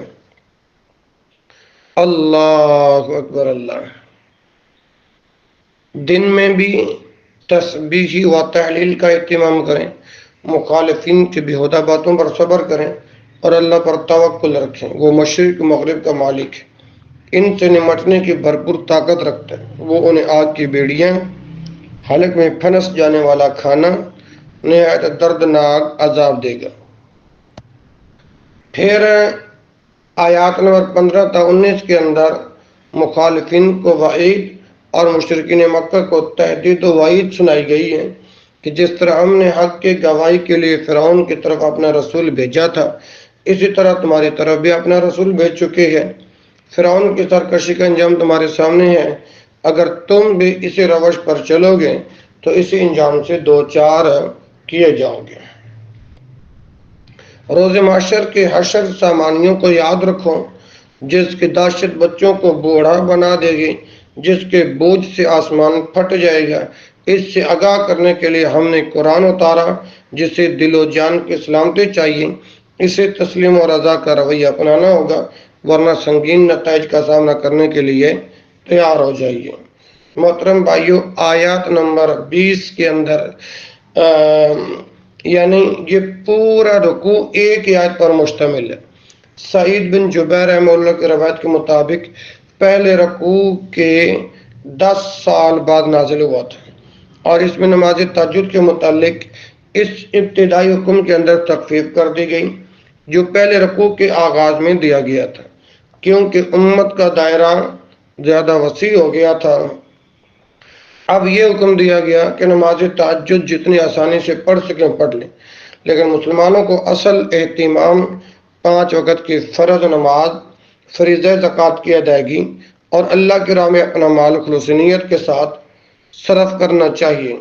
وَأَقِیمُوا الصَّلَاةَ وَآتُوا الزَّکَاةَ وَأَقْرِضُوا اللَّهَ قَرْضًا حَسَنًا۔ آخر میں مسلمانوں کو تلقین کی گئی کہ جو بھلائی کے کام تم دنیا میں کرو گے وہ ضائع نہیں جائیں گے، اللہ کے ہاں ان سب کو تم پالو گے۔ وَمَا تُقَدِّمُوا لِأَنفُسِكُم مِّنْ خَيْرٍ تَجِدُوهُ عِندَ اللَّهِ، اور اپنی آخرت کے لیے جو کچھ بھیج دیا وہ تمہارے لیے اس سے زیادہ نافع ہے، ٹھیک ہے، جو تم نے دنیا ہی میں روک رکھا ہے، جو تم نے اللہ کے لیے خرچ کیا، اللہ کے ہاں تمہیں اس پر بہت زیادہ اجر بھی ملے گا۔ دلیل ہوا خیرم و اعظم اجرا، اور اپنی عملی کوتاہیوں پر اللہ سے استغفار کرو کیونکہ وہ غفور الرحیم ہے۔ واستغفر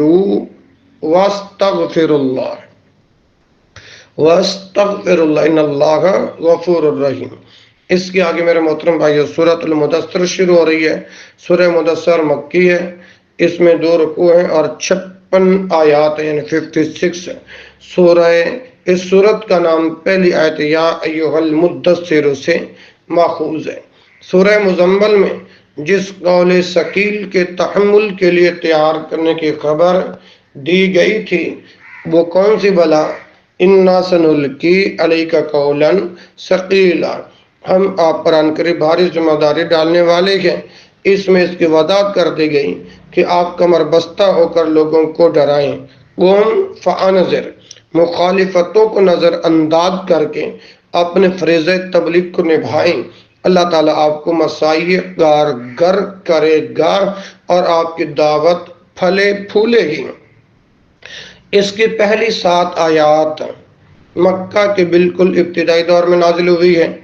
سلسلہ نبوت کی پہلی ہوئی سورہ علق کی ابتدائی 5 آیات ہیں، پھر کافی عرصے تک وہی منقطع رہی۔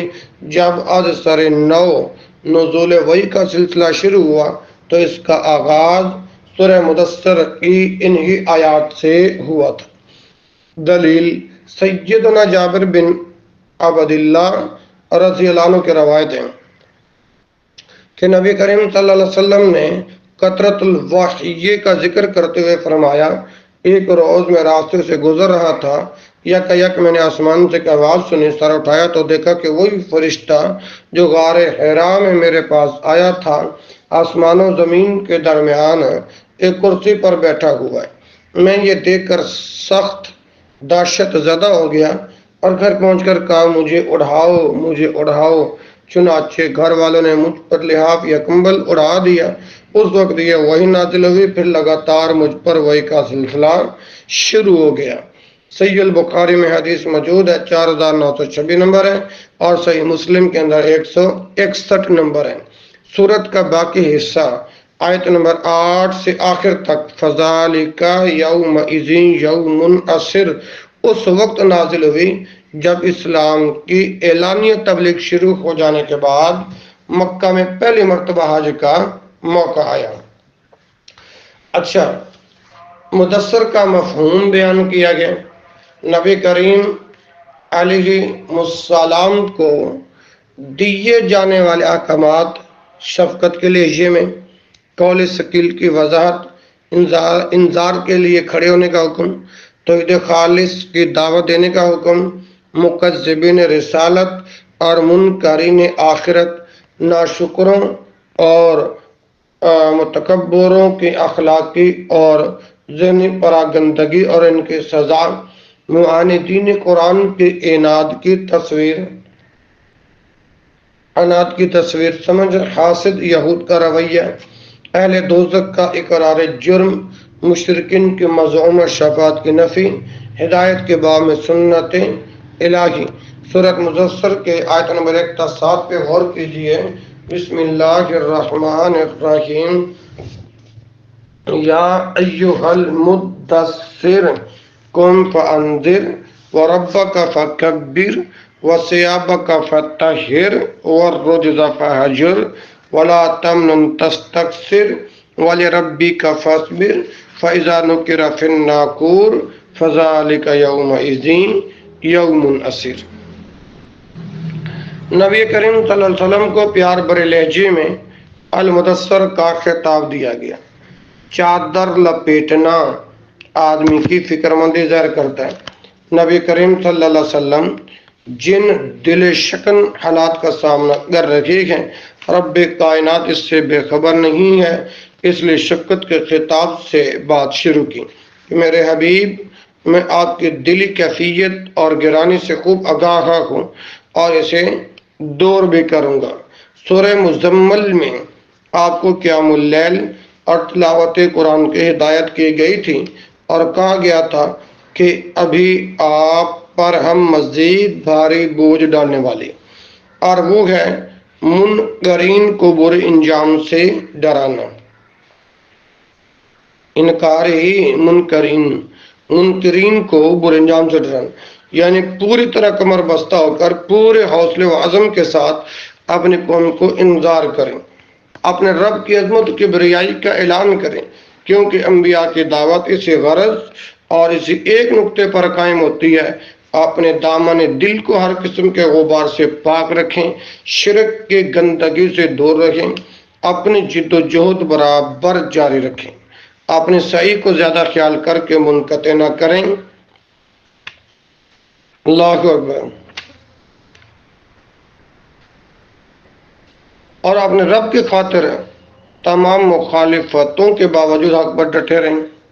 اللہ سبحانہ و تعالیٰ آپ کی ہر قسم کی مسائی کو بابرکت بنائے گا۔ آیات نمبر 8 تا 25 کے اندر منکرین حق کو خبردار کیا گیا ہے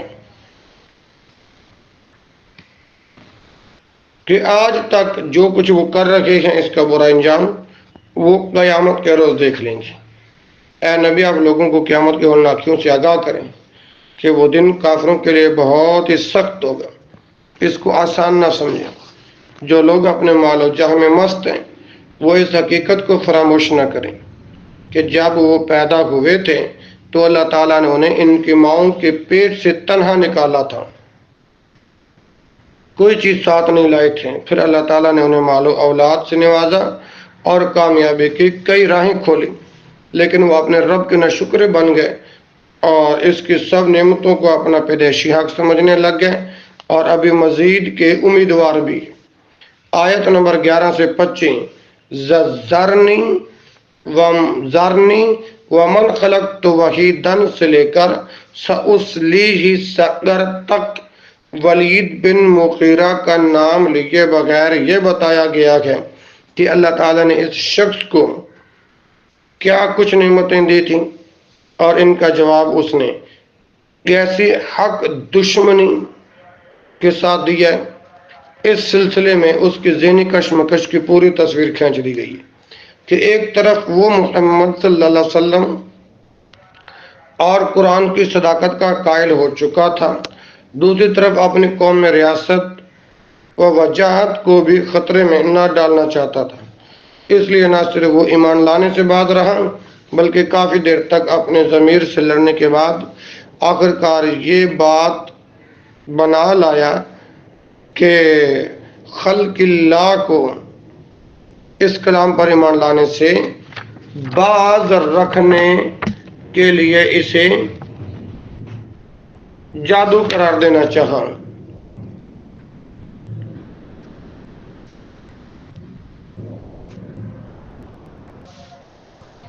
اللہ تعالیٰ نے اس کی صریح بدنیتی کو بے نقاب کر کے فرمایا کہ آپ نے اس کرتوت کے بعد بھی یہ شخص چاہتا ہے کہ اسے مزید انعامات سے نوازا جائے، حالانکہ اب یہ انعام کا نہیں بلکہ دوزخ کا حقدار ہے، جو ہماری آیات کے مکذبین کا مقدر ہے۔ سأصلیہ سقر، جہنم کا لقمہ بننے والے لوگ جو ہیں وہ بد نصیب ہیں۔ آیات نمبر 26 تا 35 کے اندر جہنم کے بعض ہولناکیوں کا ذکر کیا گیا، جن سے ان مشرکین کو سابقہ پیش ہے آنے والا ہے۔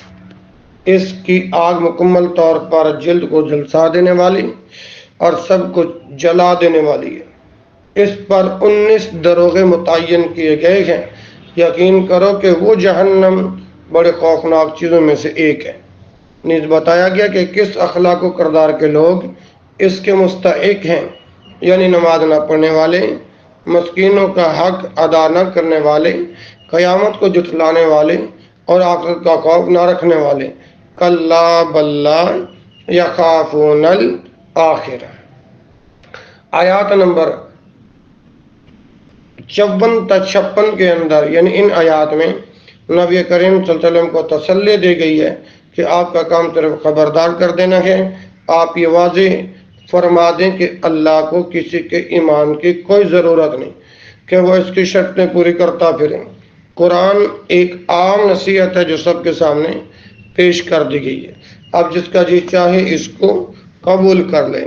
کلا انہا تذکرہ فمن شاء ذکر۔ اللہ اس بات کا مستحق ہے کہ لوگ اس کی نافرمانی سے ڈریں، اور اسی کی یہ شان ہے جو شخص تقوی اور خدا ترسی کا رویہ اختیار کر لے، اسے وہ معاف کر دیتا ہے، خواہ وہ پہلے کتنے ہی نافرمانی کر چکا ہو۔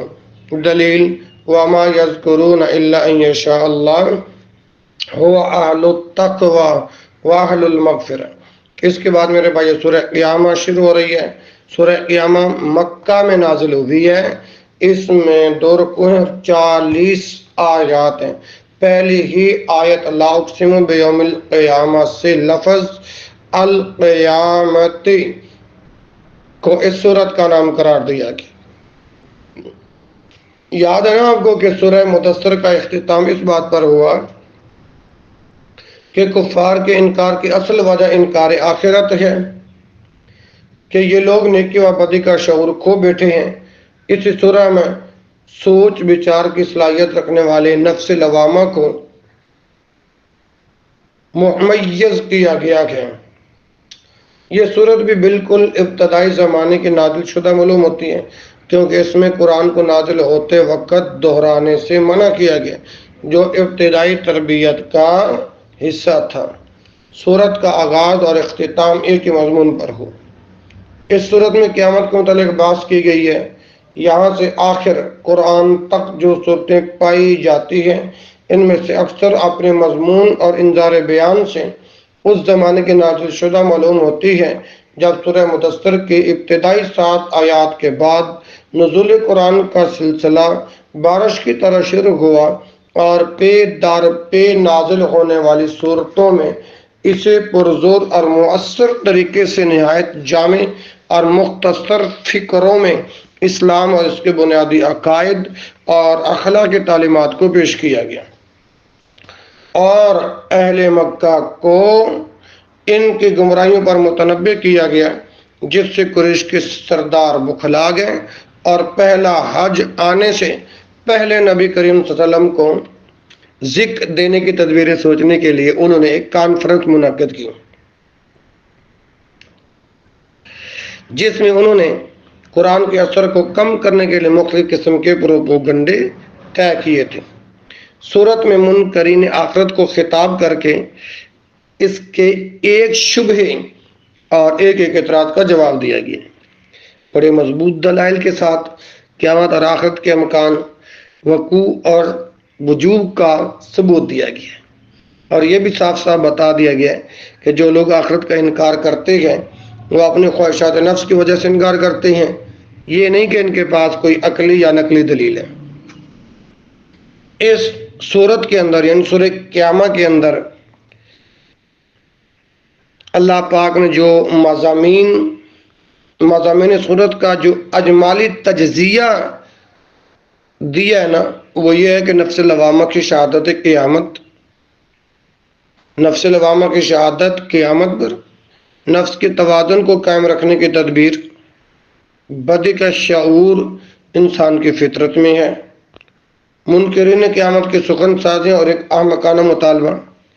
قیامت کا مقصد نزول وحی کے وقت نبی کریم صلی اللہ علیہ وسلم کا شوق و اضطراب، قرآن کے جمع و ترتیب، اور اس کی حفاظت کا وعدہ، تکذیب قیامت کی اصل علت، سفر دشوار مگر زیادہ راہ، کچھ بھی نہیں، حق سے اراض کی تصویر کشی۔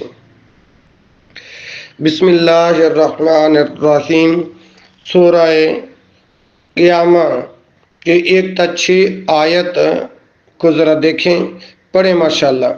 بسم اللہ الرحمن الرحیم۔ لا اقسم بیوم القیامت ولا اقسم بالنفس اللوامہ ایحسب الانسان ان لن نجمع عظامہ بلا قادرین علی ان نسوی بنانا بل یرید الانسان لیفجر امامہ یسأل ایان یوم القیامہ۔ لا اقسم بیوم القیامہ، قیامت کی قسم خود قیامت کی قطعیت پر کھائی گئی ہے۔ ولا اقسم بالنفس اللوامہ، اور انسان کے اندر نفس لوامہ کے وجود سے قیامت کے حق میں ایک نفسیاتی شہادت پیش کی گئی ہے۔ ایحسب الانسان ان لن نجمع عظامہ بلا قادرین علی ان نسوی بنانا بل یرید الانسان لیفجر امامہ یسأل ایان یوم القیامہ۔ اور اس حقیقت کا انکشاف کہ جو منکرین اس کے لیے جلدی مچا رہے ہیں، وہ سمجھتے ہیں کہ مر کھپ جانے کے بعد کہاں کی بعثت اور کہاں حساب و کتاب۔ فرمایا کہ ان کا یہ خیال ان کے اپنے ضمیر کی شہادت کے خلاف ہے، اور یاد رکھیں فرار کا کوئی راستہ نہ ہوگا۔ اللہ رب العالمین آیات نمبر 7 تا 15 کے اندر یہی بات بیان فرما رہے ہیں۔ منکرین حق جب قیامت کو دیکھیں گے تو کہیں گے اب کہاں بھاگیں، اب کہاں بھاگیں، اور وہ اس وقت بھاگ بھی کہاں سکتے ہیں، اللہ کے سوا کوئی ٹھکانہ بھی تو نہ ہوگا، ایک ایک عمل کا حساب ان کو دینا ہوگا۔ وہ پوچھتا ہے قیامت کا دن کب آئے گا، جس دن آنکھیں پتھرا جائیں گی، چاند بے نور ہو جائے گا، سورج اور چاند جمع کر دیے جائیں گے۔ اس دن انسان کہے گا کہ آج بھاگنے کی جگہ کہاں، ہرگز نہیں، کوئی پناہ گاہ نہیں، آج تو تیرے رب کی طرف ہی قرار گاہ ہے۔ آج انسان کو سب بتایا جائے گا جو اس نے آگے بھیجا اور پیچھے چھوڑا، بلکہ انسان خود اپنے آپ کو خوب جانتا ہے، اگرچہ وہ کتنے ہی بہانے پیش کرے۔ آیات نمبر 16 تا 19 کے اندر فرمایا کہ قرآن کی حفاظت ہمارے ذمہ، اور نبی کریم صلی اللہ علیہ وسلم کو ہدایت کی گئی کہ نزول قرآن کے وقت بھول جانے کے اندیشے سے جلد نہ دہرائیں، یہ قرآن آپ سے بلایا نہیں جائے گا۔ لا تحرک بہ لسانک لتعجل بہ ان علینا جمعہ وقرآن، اس کی جمع و تدوین اور تفسیر ہماری ذمہ داری ہے۔ اس کا ایک دوسرا مفہوم بھی ہے کہ آپ منکرین کے اعتراضات کے جوابات میں قرآن کو جلد سے جلد اتارے جانے کی خواہش نہ کریں، بلکہ جس رفتار سے اتر رہا ہے اسی کو اطمینان سے اخذ کریں اور لوگوں تک پہنچائیں۔ ہم اسے اپنے حکمت و مصلحت کے تحت ہی اتار رکھے ہیں۔ عجلت کسی بھی معاملے میں باعث خیر نہیں ہوا کرتی۔ اس آیت سے ایک بات تو یہ معلوم ہوئی کہ نبی کریم صلی اللہ علیہ وسلم پر قرآن کے علاوہ بھی وحی نازل ہوتے تھے، یعنی قرآن کی آیت سے وحی خفی کا ثبوت مل رکھا گیا۔ دوسری یہ بات ثابت ہوئی کہ رسول کا کام صرف کتاب اللہ کی آیات ہی سنا دینا نہیں، بلکہ اس کتاب کی تعلیم دینا بھی ہے، اور وہ یقیناً آپ نے دی ہے۔ وہ سنت و حدیث کی شکل میں آج ہمارے پاس محفوظ ہے۔ تو اس طرح حدیث کا انکار کرنے والا دراصل قرآن کا انکار کرتا ہے، کیونکہ نبی کریم صلی اللہ علیہ وسلم نے قرآن احکام کی جو تشریح فرمائی وہ بھی اللہ ہی کے حکم سے فرمائی تھی۔ اعمال کا اثر چہروں پر ہوگا۔ آیات نمبر 20 تا 25 ذرا دیکھیں نا، یہاں سے سلسلہ کلام پھر اسی مضمون کے ساتھ جڑ جاتا ہے جو بیچ کے جملہ متعارضہ سے پہلے چلا آ رہا تھا۔ منکرین قیامت کو ملامت کی جا رہی ہے کہ تمہاری یہ سخن سازیاں بے دلیل ہیں، تم دنیا سے محبت کر رہے ہو اور آخرت کو نظر انداز، حالانکہ آخرت ایک لا بدی حقیقت ہے۔ لا ابدی حقیقت ہے، ٹھیک ہے جی، لا ابدی حقیقت ہے، کلا بل تحبون العاجلہ وتذرون الآخرہ، اس دن بہت سے چہرے شاداب اور اپنے رب کی رحمت کے امیدوار ہوں گے، اور کئی چہرے کمر توڑ مصیبت کے باعث سخت قسم کے خوف و ہراس میں ہوں گے۔ آیات نمبر 20 تا 25 کی طرف غور کریں کہ کوئی شخص اس خیال میں مست نہ رہے کہ اللہ تعالیٰ نے اسے پیدا کر کے شتر بے مہار چھوڑ رکھا ہے، ہر ایک کو موت کی جان کنی سے سابقہ پیش آنا ہے، اور اسی بے کسی و بے بسی کی حالت میں اسے اپنے رب کے پاس حاضر ہونا ہے۔ بدقسمت ہے وہ آدمی جس نے نہ تو اللہ کی راہ میں خرچ کیا نہ نماز پڑھی، بلکہ جب اس کو یاد یعنی کرائی گئی تو نہایت غرور سے منہ موڑ کر اپنے لوگوں میں چل دیا۔ کسی شخص کو یہ بات نہیں بھولنی چاہیے کہ جس رب نے انسان کو منی کے قطرے سے وجود بخشا اور اس کا تصفیہ کر کے گو نہ گو صفات سے آراستہ کیا، اس کے مار کھپ جانے کے بعد دوبارہ زندہ کرنا کون سا مشکل ہے۔ اس کے بعد میرے بھائیوں سورۃ الدہر شروع ہو رہی ہے۔ کیا سورہ دار شروع ہو رہی ہے، یعنی سورۃ الانسان بھی کہتے ہیں اس کو۔ سورۃ دہر مدنی ہے، اس کے 2 رکوع ہیں اور اس میں 31 آیات ہیں۔ پہلی آیت پر غور کریں، حل اتی علی الانسان حین من الدہر سے اس کا نام ماخوذ ہے۔ اس سورت کا دوسرا نام الانسان بھی ہے، وہ بھی اسی آیت میں ہے۔ اس سورت کی اہمیت اس سے ظاہر ہوتی ہے کہ جمعے کے دن صبح کی نماز میں نبی کریم صلی اللہ علیہ وسلم سورہ سجدہ اور سورہ دار کی تلاوت کیا کرتے تھے۔ یہ صحیح بخاری کی حدیث 891 نمبر ہے اور صحیح مسلم کے اندر 880 نمبر ہے۔ میرے محترم بھائیوں، سابقہ صورت میں وقوع قیامت کی دلیل انسان کے اندر نفس لوامہ کے وجود سے پیش کی گئی تھی۔ اس صورت میں خود اس کے وجود کو دلیل کے طور پر پیش کیا گیا ہے کہ اس پر ایک ایسا دور گزرا ہے جب اس کی کوئی ہستی تھی ہی نہیں۔ اللہ تعالیٰ نے اس کے عدم کو وجود بخشا تو کیا قیامت میں اس کو دوبارہ پیدا کرنا مشکل ہے؟ اس صورت کا مضمون انسان کو دنیا کی حقیقی حیثیت سے آگاہ کرنا اور یہ بتانا ہے کہ اگر وہ اپنی حیثیت کو ٹھیک ٹھاک سمجھ کر شکر کا رویہ اختیار کرے تو اس کا انجام کیا ہوگا، اور کفر کی راہ چلے تو اس کا انجام کیا ہوگا۔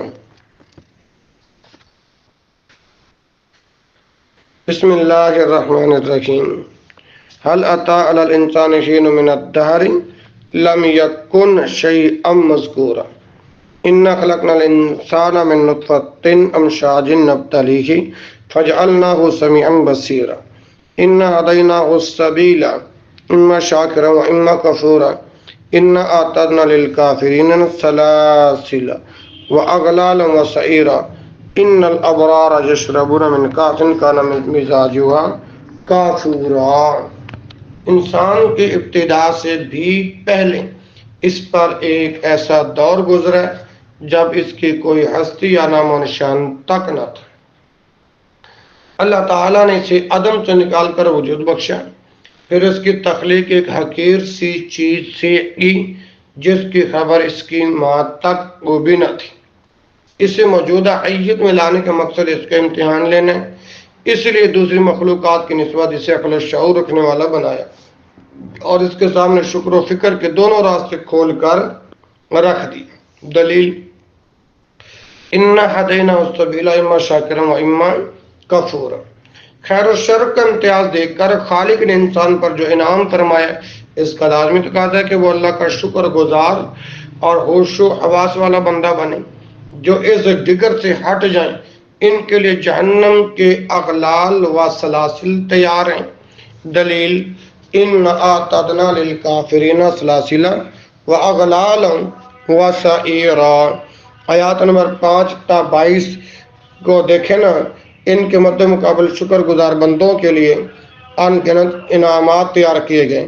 ان آیات میں مسلسل ان انعامات کی تفصیل بیان کی گئی ہے جن سے اللہ کے حقیقی بندے نوازے جائیں گے۔ صرف نعمتوں کا جزوی ذکر ہی نہیں کیا گیا بلکہ ان اعمال کے نشاندہی کی ہے جن کی وجہ سے وہ نعمائے جنت سے نوازے جائیں گے۔ ان الابرار یشربون من کأس کان مزاجها کافورا، بے شک نیک لوگ وہ جام پئیں گے جس کی آمیزش کفور کی ہے، جو ایک چشمہ ہے جس سے اللہ کے خاص بندے پئیں گے اور جدھر چاہیں گے اس کی نہریں نکال لے جائیں گے، اور انہیں ان کے صبر کے بدلے جنت اور ریشمی لباس عطا کیا جائے گا۔ یہ وہاں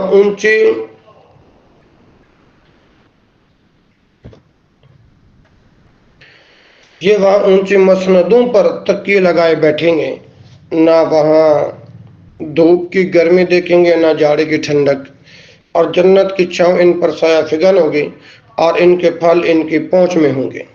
ان پر چاندی کے برتن اور شیشے کے جام کا دور چلے گا، شیشے بھی وہ جو چاندی کی طرح شفاف، جن کو ساقی نے اندازے سے بھرا ہوگا، اور انہیں وہاں اس شراب کے جام پلائے جائیں گے جن میں زنجبیل کی آمیزش ہوگی۔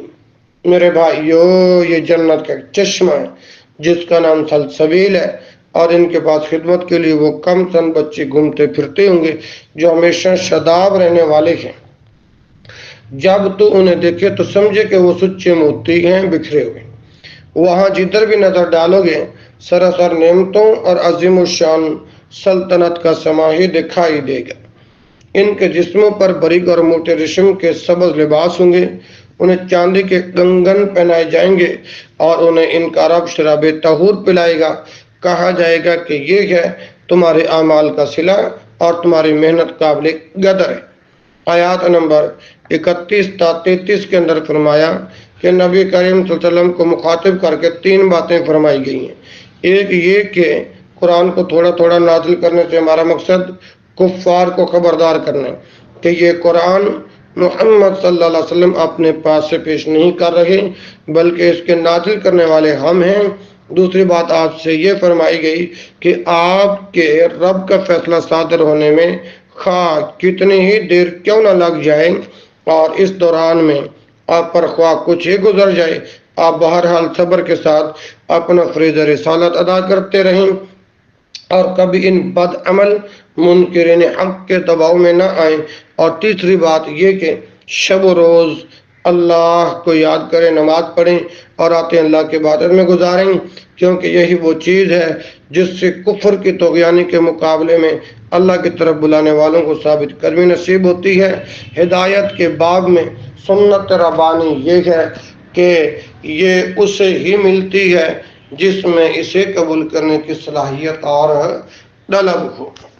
اللہ اکبر۔ جو اندھے بہرے بنے رہیں ان کو یہ نعمت نہیں ملتی۔ اللہ اپنے بندوں پر ظلم نہیں کرتا اور وہ ہر چیز کو جانتا ہے اور اس کی حکمت سے پوری طرح آگاہ ہے۔ دلیل یدخل من یشاء فی رحمتہ والظالمین اعد لهم عذابا علیما۔ اس کے بعد میرے محترم بھائیوں 29ویں پارے کی آخری سورہ جو ہے سورۃ المرسلات شروع ہو رہی ہے۔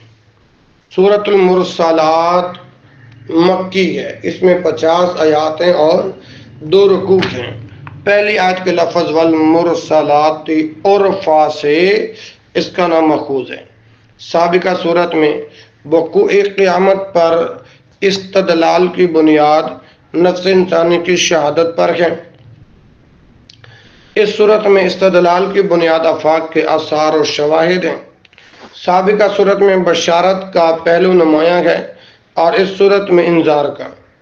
صورت کا موضوع قیامت اور آخرت کا اسباب اور ان نتائج سے لوگوں کو باخبر کرنا ہے، ان نتائج سے لوگوں کو خبردار کرنا جو حقائق کے انکار سے آخر کار برآمد ہوں گے۔ میرے بھائیو، یہ صورت بھی مکی دور کی ابتدائی نازل شدہ صورتوں میں سے ہے۔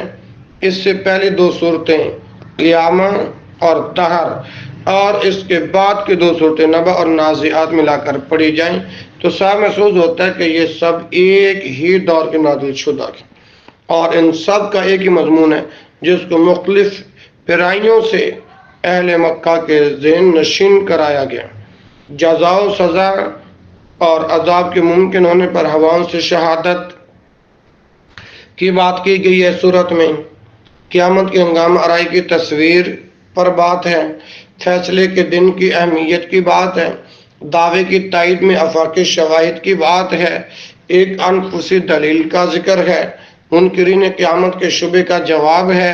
سورۃ المرسلات میں ربوبیت کا اہتمام، جزا و سزا کی دلیل ہے۔ سورۃ المرسلات میں قیامت کی مشاہداتی تصویر کا ذکر ہے۔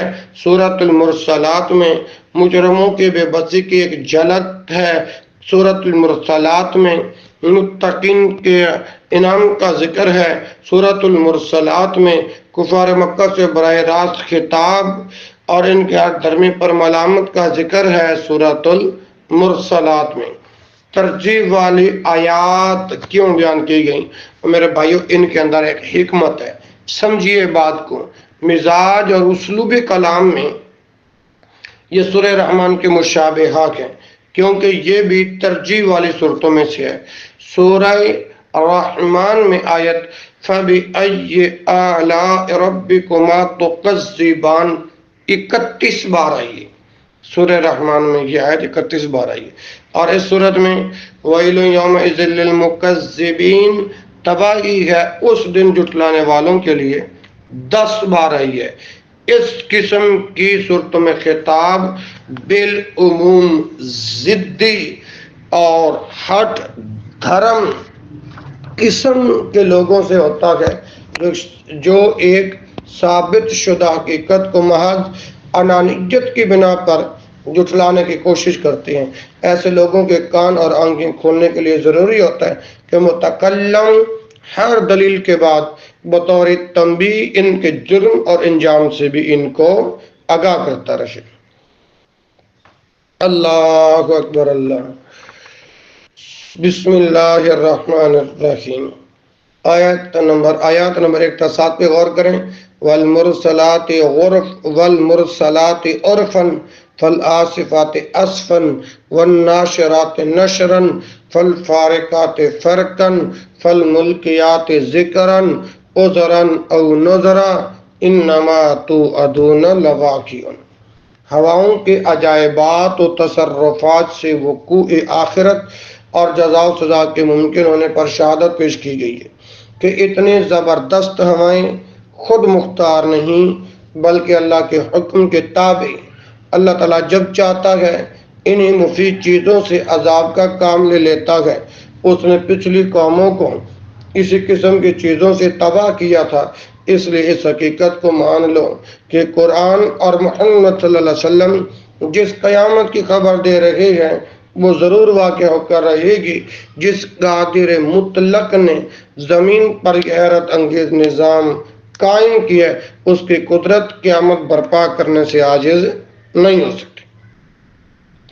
اور تنبیہ اس لحاظ سے ہے کہ پچھلی تباہ کی جانے والی قومیں ہواؤں سے بھی تباہ کی گئیں، جب اللہ چاہے گا قریش کو بھی ایک کرشمہ دکھا دے گا۔ آیات نمبر 8 تا 15 کے اندر اس بات کا ذکر اللہ پاک نے بیان کیا ہے کہ اہل مکہ بار بار کہتے تھے کہ جس قیامت سے تم ہمیں ڈرا رہے ہو وہ لا کر دکھاؤ۔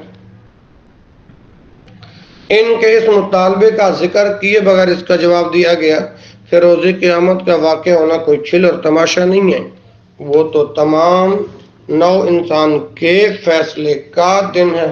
اس کا ایک دن متعین کیا گیا، جب وہ آ جائے گی تو ایسے ہولناک ہوگی کہ مجرمین و مستحزین سمیت سبھی لوگ حواس باختہ ہو کر رہ جائیں گے۔ وَإِلٌ يَوْمَئِذٍ لِّلْمُكَذِّبِينَ، تباہی ہے اس دن جھٹلانے والوں کے لیے۔ آیات نمبر 16 تا 38 کے اندر فرمایا کہ قیامت اور آخرت کے وقوع اور وجوب کے دلائل دیے گئے کہ انسان کی اپنی تاریخ، اپنی پیدائش اور زمین کی ساخت اس امر کی گواہی دے رہی ہے کہ قیامت کا آنا ممکن بھی ہے اور اللہ کی حکمت کا تقاضا بھی۔ تاریخ بتا رہی ہے کہ آخرت کی منکر قومیں آخرکار بگڑیں اور تباہی سے دو چار ہوئیں، کیونکہ انسانوں کو بلا حکمت چھوڑ دینا خلاف حکمت ہے۔ 3 شاخوں والا دھواں، اس کا ذکر اللہ پاک نے آگے بیان فرمایا ہے۔ اللہ اکبر اللہ، انطلقوا الی ما کنتم بہ تکذبون، انطلقوا الی ظل ذی ثلاث شعب لا ظلیل ولا یغنی من اللہب انہا ترمی بشرر کالقصر کأنہ جمالات صفر ویل یومئذ للمکذبین۔ چلو تم اس عذاب کی طرف جس کو جھٹلاتے رہے، چلو 3 شاخوں والے سائے کی طرف، نہ ٹھنڈک پہنچانے والا اور نہ آگ کی لپیٹ سے بچانے والا۔ وہ آگ محال جیسے بڑی بڑی چنگاریاں پھینکے گی جو اچھلتی ہوئی ایسے محسوس ہوں گی گویا کہ وہ زرد رنگ کے اونٹ ہیں۔ تباہی ہے اس دن جھٹلانے والوں کے لیے۔ مفسرین نے 7 شاخہ دھوئیں سے مطلب یہ لیا ہے، 6 شاخہ دھوئیں سے مطلب یہ لیا ہے کہ جہنم سے جو دھواں آئے گا وہ 3 جہتوں میں پھیل جائے گا، کیونکہ جب کوئی بہت بڑا دھواں اٹھتا ہے تو اوپر جا کر وہ کئی شاخوں میں تقسیم ہو جاتا ہے۔ دھوئیں کے اس سائے کی صفت ذی ثلاث شعب آئی ہے، جس سے معلوم ہوتا ہے کہ یہ دھواں ان کے آگے تمام سمتوں میں پھیلا ہوگا۔ اللہ اکبر، صرف وہی سمت اس کی آفت سے محفوظ ہوگی جس سے مکذبین کا تعاقب کیا جائے گا، جس کے معنی یہ ہوئے کہ اس کے بعد ان کے لیے دھواں ہی دھواں ہوگا۔ بعض اصحاب علم نے اس ٹکڑے سے یہ نقطہ نکالا کہ یہ 6 شاخہ دھواں دراصل عذاب بالمثل ہوگا، عذاب بالمثل ہوگا، یعنی کفار کو ان کے کفر کی 3 خصلتوں کے لحاظ سے عذاب دیا جائے گا، کیونکہ کفر کی بنیادی خصلتیں 3 ہیں: اللہ تعالیٰ سے غفلت، مخلوق سے بے پرواہی اور روز جزا کا انکار۔ اس لیے منکرین کے لیے عذاب کا بھی 6 شاخہ ہوگا۔ آیات نمبر 39 تا 50 کے اندر آخرت کے منکرین کا انجام ذکر کیا گیا ہے کہ وہ اس دن نہ تو کوئی عذر پیش کر سکیں گے نہ ہی وہ کچھ بول ہی سکیں گے۔ ان سے کہا جائے گا یہ ہے فیصلے کا دن، ہم نے تمہیں اور تم سے پہلے گزرے ہوئے لوگوں کو جمع کر دیا ہے۔ اب اگر کوئی چال تم چل سکتے ہو تو میرے مقابلے میں چلو۔ پچھلی آیات میں جہنمیوں کو دیے جانے والے مختلف عذابوں کا منظر ذکر ہوا، اب ان کے مقابلے میں متقین کو ملنے والی اخروی نعمتوں کا ذکر کیا جا رہا ہے کہ وہ ٹھنڈے سایوں، چشم اور فرحت امیز پھلوں میں عیش کریں گے۔ اس اسلوب بیان میں جب نعمتوں کا بیان ہوتا ہے تو اس سے مقصود یہ ظاہر کرنا ہوتا ہے کہ یہ نعمتیں ان کی ہر طرف سے گھیرے ہوئے ہوں گی، ان کی ہر طرف سے نعمتیں پیش کی جا رہی ہوں گی، اور کہا جائے گا اب چین سے کھاؤ پیو، یہ صلہ ہے تمہارے ان اعمال کا جو تم نے دنیا میں کیے۔ پھر فرمایا ہم نیکوکاروں کو اسی طرح کا صلہ دیتے ہیں۔ کذالک نجزی المحسنین کے مقابل آیت نمبر 18 میں مجرمین سے کہا گیا ہم مجرموں کو ایسے ہی بدلا دیتے ہیں، کذالک نفعل بالمجرمین۔ آخر میں منکرین آخرت اور اللہ کی بندگی سے منہ موڑنے والوں کو متنبہ کیا گیا ہے کہ دنیا کی چند روزہ زندگی میں جو کچھ مزے اڑانے ہیں اڑا لو، آخر کار تمہارا انجام سخت تباہ کن ہوگا۔ تباہی ہے اس دن جھٹلانے والوں کے لیے۔ اور بات اس پر ختم کی گئی کہ اس قرآن سے جو شخص ہدایت نہ پائے اسے دنیا میں کوئی چیز ہدایت نہیں دے سکتی، گویا اب یہ قوم ہدایت پانے والی نہیں ہے۔ فَبِأَيِّ حَدِيثٍ بَعْدَهُ يُؤْمِنُونَ۔ میرے محترم بھائیو، آج اللہ کے فضل و کرم سے 29واں پارہ مکمل ہو گیا، اور لال ہم اما یتساءلون پارہ پڑھیں گے اور اس کی تلاوت کریں گے اور اس کا خلاصہ بیان کریں گے۔ غالباً خلاصہ بیان کرنے میں کل تقریباً 2 سے 2.5 یا 3 گھنٹے لگ سکتے ہیں۔ اللہ ذوالجلال والاکرام سے دعا ہے اللہ پاک قرآنی تعلیمات پر مجھے اور آپ کو عمل کرنے کی توفیق نصیب فرمائے۔ سبحانک اللہم و بحمدک اشہد ان لا الہ الا انت استغفرک و اتوب الیک وآخر دعوایا ان الحمد للہ رب العالمین۔